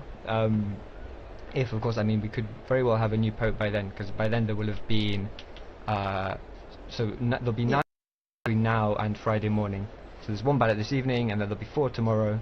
And so it's quite possible to have a new pope by Friday morning, but if not, you'll have to listen to me and my wonderful colleague Francesca Merlo, who's producing today, but she'll be joining me in the studio on Friday morning. If we don't have a pope by then, who knows? Yes, thank you here to Francesca Merlo and to Mario Scarton, who are both working on the other side of the window here in this Vatican Radio studio.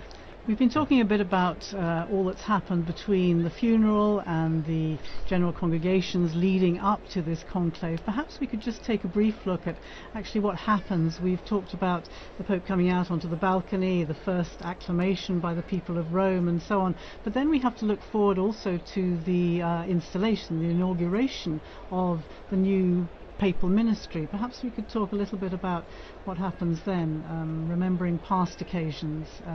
It's usually about a week, isn't it, between the announcement, between the successful outcome of the conclave. Well, first of all, all the delegations that are going to be here in Rome for that ceremony have to get here, so it can't be immediately afterwards. There are some technical times that have to be respected, so even should the Pope be elected on Friday, it couldn't be on Sunday, it would just be too early, although on Sunday he could probably do his first Angelus address. Yes, absolutely. And we have to remember that if he's a bishop already, and all the cardinals in there, and most of the cardinals are bishops, that he becomes Pope the moment he accepts. When the cardinal asks him, do you accept the canonical election as Roman Pontiff, and he says yes, he's the Pope. And so the installation Mass is, it's not a formality, it's a very important moment that he inaugurates his Petrine ministry. But he becomes Pope with full authority at that moment. And then the inauguration, I remember being at the inauguration in 2013 and being up on the colonnade. That was a great privilege. I love doing that.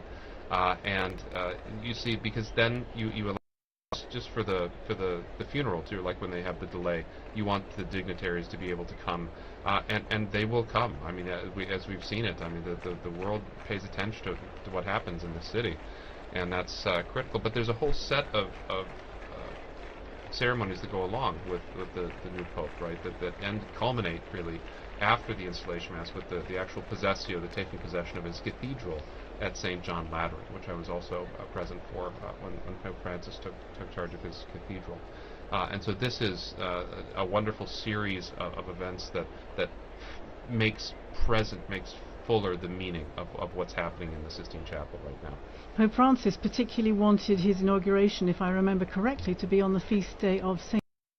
Isn't that right? And that, of course, became, again, a bit of a theme during the pontificate. We learnt that he had the statue of the sleeping Joseph that he would keep on his bedside table there in Santa Marta. Had a particular significance for him, didn't it? And he inserted the name of Joseph in every Mass that was said throughout the world. So there's a great devotion to St. Joseph, to St. Joseph in his feast days, as patron of the Universal Church, but also as a patron of workers and as a patron of fathers. It was very important to him, for sure. The thing I remember particularly about the installation of Francis, of course, was that it was only 3 days apart from the Archbishop of Canterbury, and because I was covering ecumenical affairs, I wanted to be in both places, and fortunately, because there was that little time gap, it could have been on the same day, but actually in the end I was able to be here in Rome for the papal inaugural Mass, the papal installation, and then get to Canterbury as well for the Archbishop of Canterbury's taking the beginning of his ministry there in Canterbury Cathedral. And there was a nice, when Francis died, there was a nice little tribute from Justin Welby, no longer of course the Archbishop of Canterbury, but there was a nice tribute in which he talks about his first meeting with Pope Francis, and he was ushered into these, extraordinarily elaborate and baroque surroundings in the Apostolic Palace, and feeling a little bit intimidated anyway, and he sits down, and the Pope begins by saying, I'm senior to you, as you know, and of course his kind of heart sunk, and he thought, well, this kind of wasn't the tone I was expecting, and then the Pope looks up and jokes and goes, by 3 days only, and that was kind of the tone that the jokes continued, and it was the beginning of a very strong relationship in which they kind of lived out this ministry of walking and working together, which became the leitmotif of the sort of Anglican Catholic dialogue through this past 12 years. Well, in a much more modest register, we also learnt to know him and walk with him after that 13th of March, which we don't forget because we were here. We didn't know who Bergoglio was, and very slowly we began to understand him, he went to Lampedusa, as you mentioned, his very first journey abroad, after having said that he didn't really want to travel. It wasn't his thing, but he went to Lampedusa because that issue was so important for him. And being there, he realized, he told us afterwards, he realized how important it was for the people to feel his closeness and to feel he was going to them. And he ended up undertaking 48 apostolic journeys abroad, as well as many others within Italy. Joe was on his last apostolic journey abroad to Belgium. Yeah, penultimate, because the last one was to Corsica, exactly. But you went to Belgium. That's right. Yeah. So there was a very quick one to Corsica where he came back, and I think within the day, exactly. But before that, the longest kind of traditional papal journey, the last traditional papal journey was the one he did to Luxembourg and Belgium. I was with the Pope for the stop he did in Belgium, and it was an interesting papal journey because it came right after this huge one that lasted several weeks across a couple of countries in Asia. So 4 countries. 4 countries in Asia. Asia and Oceania. Yeah, and there'd been some. So, for instance, he'd been in East Timor, where something crazy like 70% or 60% of the population turned up for a mass he celebrated, and these incredible scenes. And I think it's the most Catholic country in the world, with the possible exception of Vatican City. No, I think it's more Catholic than the Vatican City. Okay. That's what the Vatican officials quit. But right. And so he'd just come back from that, and then he came to Belgium, which is obviously a fair country. It's a country that's been really marked by the sexual abuse crisis, which is something that's happened in the church all over the world, but it was particularly bad in Belgium. And so it's a country where there's also, on a level, there's some also distrust, I think you can say, towards the church. And so it was a very interesting papal journey for that reason.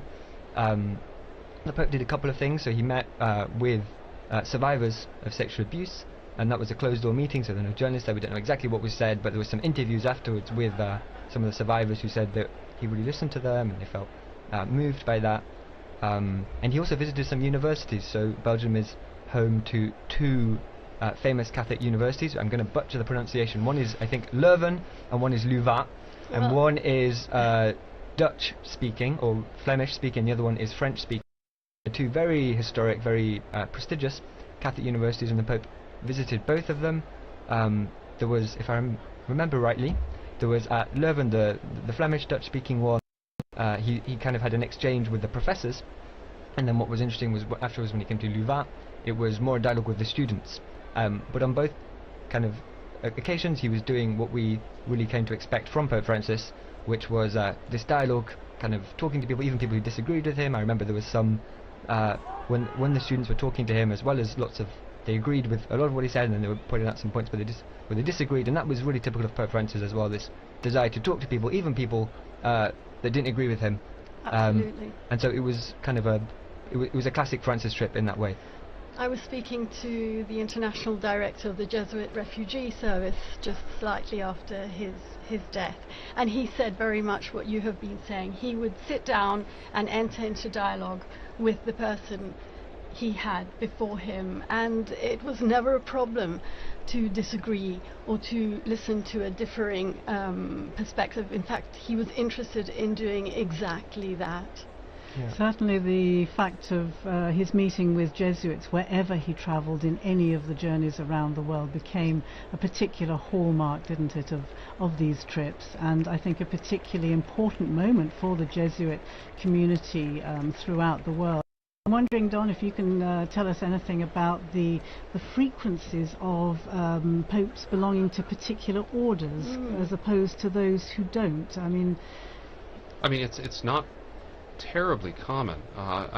We remember it was almost a shock when Jorge Bergoglio was a Jesuit, right? It was kind of popularly thought that a Jesuit would never become pope, so that was very shocking.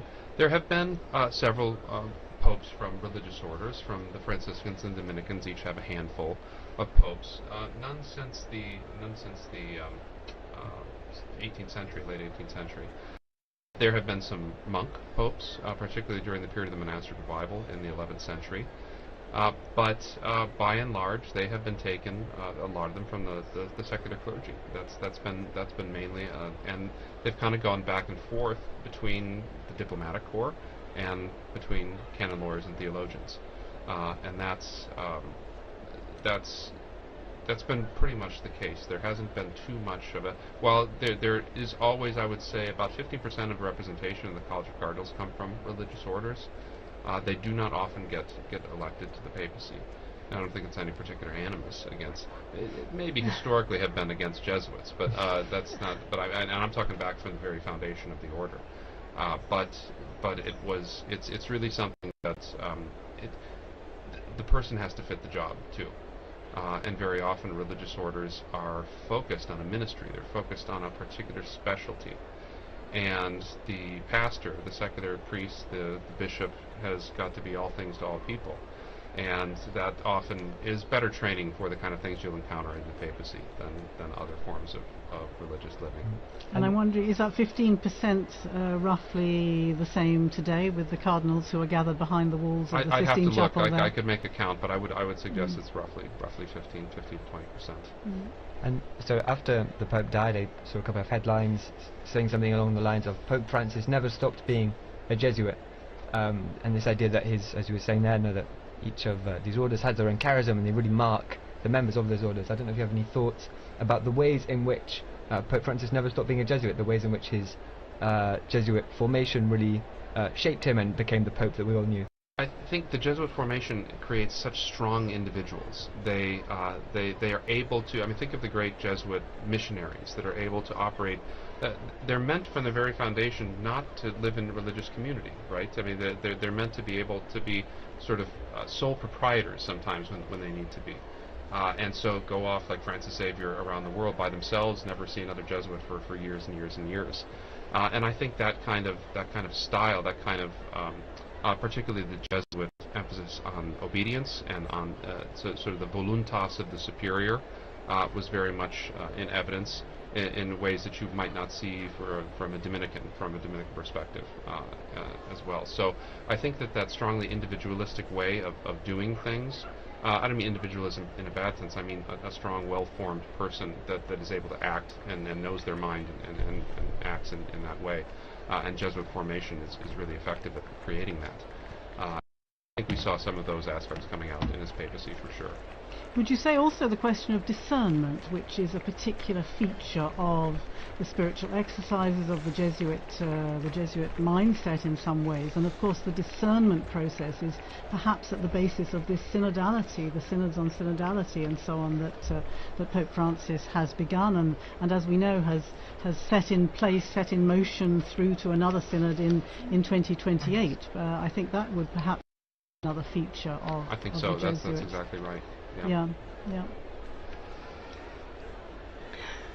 I'd like to remember Pope Francis's last gift, which was a Pope Mobile that has been readapted, thank you, Philippa, into a health clinic for the people of Gaza. I think that is such a significant and powerful gesture, reminding the world of those most in need. And it came of course following the phone calls that he traditionally made so regularly to the parish, the Holy Family Parish in Gaza, which I think you visited. I was able to do so when I went there when you went. To the Holy Land some years ago, and was able to go to Gaza with the previous parish priest, and you know how significant it is, how important it is in any situation of conflict like that to know that the world has not forgotten you, to know that people are praying for you, that people are praying for peace. And clearly those phone calls that Pope Francis insisted on making right up until even the previous weekend. From the hospital, when he was in the hospital, when he could, he would call Padre Romanelli and just ask them what they'd had for dinner. Smoke. We do have smoke. We have coming smoke. out of that chimney, but it's definitely black. Definitely black smoke. It's 21 hours. It's 9 o'clock in the evening here in Rome. And that is, They took their time with it. They took their time, they had a good think. They listened to a meditation by the papal preacher, which probably took time as well. Definitely black smoke there, I would say. And I wonder what the reaction is to in the square below, to the crowds who are seeing that, and knowing that there has been no decision, no successful outcome on this occasion. And now we have a shot of the square. I can see some cell phones flashing away there. Whether they'll be able to capture that black smoke billowing in the wind there out of the chimney and away across the rooftop of the Sistine Chapel and the rest of the Vatican museums, I'm not sure, but that's certainly black smoke. I wonder if we have some sound from the square there. Do we have squares? No, we don't. They tell us we don't, but we can see. Here we are.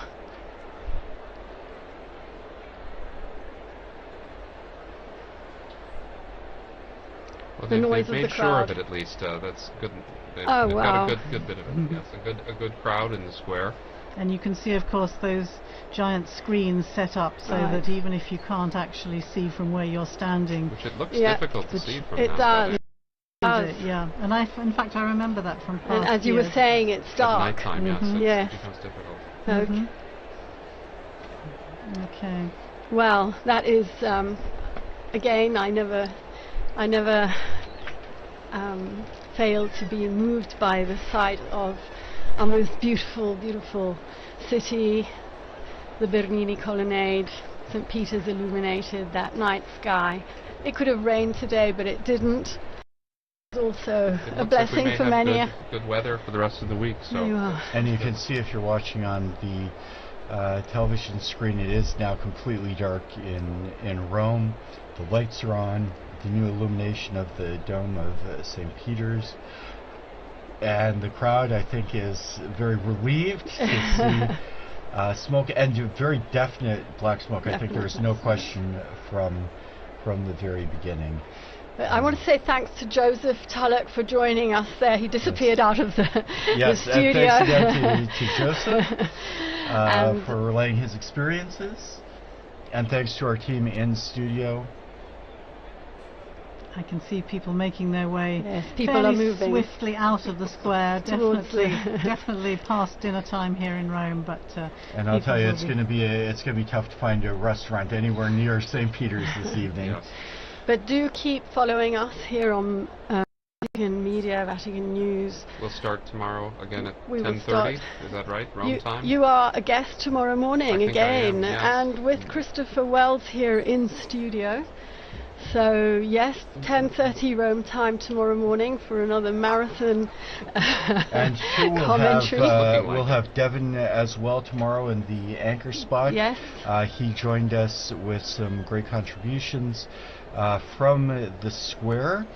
So Devin, and especially to our guests Philippa Hitchin and Don Prudlow for providing so much information and insight and your memories and reflections from the various pontificates. And being so game for such a long, alive, wonderful, and thank you to Francesca Merlo for being our great producer, and I can see out there Kelsey Gussie, who is also working away behind the scenes, and Mario Scatton. Thank you, all of you. They're signaling us from the... we are in fact going to finish up our broadcast now with the main event has occurred, as it were. So again, thanks to all those who participated in the evenings. Thanks to especially to our head of the English section, Linda Bordoni, who has done so much hard work to make all of this possible. And thank you, Christopher. And as we do close up our broadcast, I would like to thank all of our broadcast partners as well, including EWTN TV, Catholic Faith Network in America, Shalom World Television Network USA, Atmadarshan TV, Catholic TV, Mata TV India, and UCTV, Uganda Catholic Television. Also our radio partners, Luminous Radio and Radio Katipunan in the Philippines. Thanks to all of you. Please join us again tomorrow. Laudetur Jesus Christus.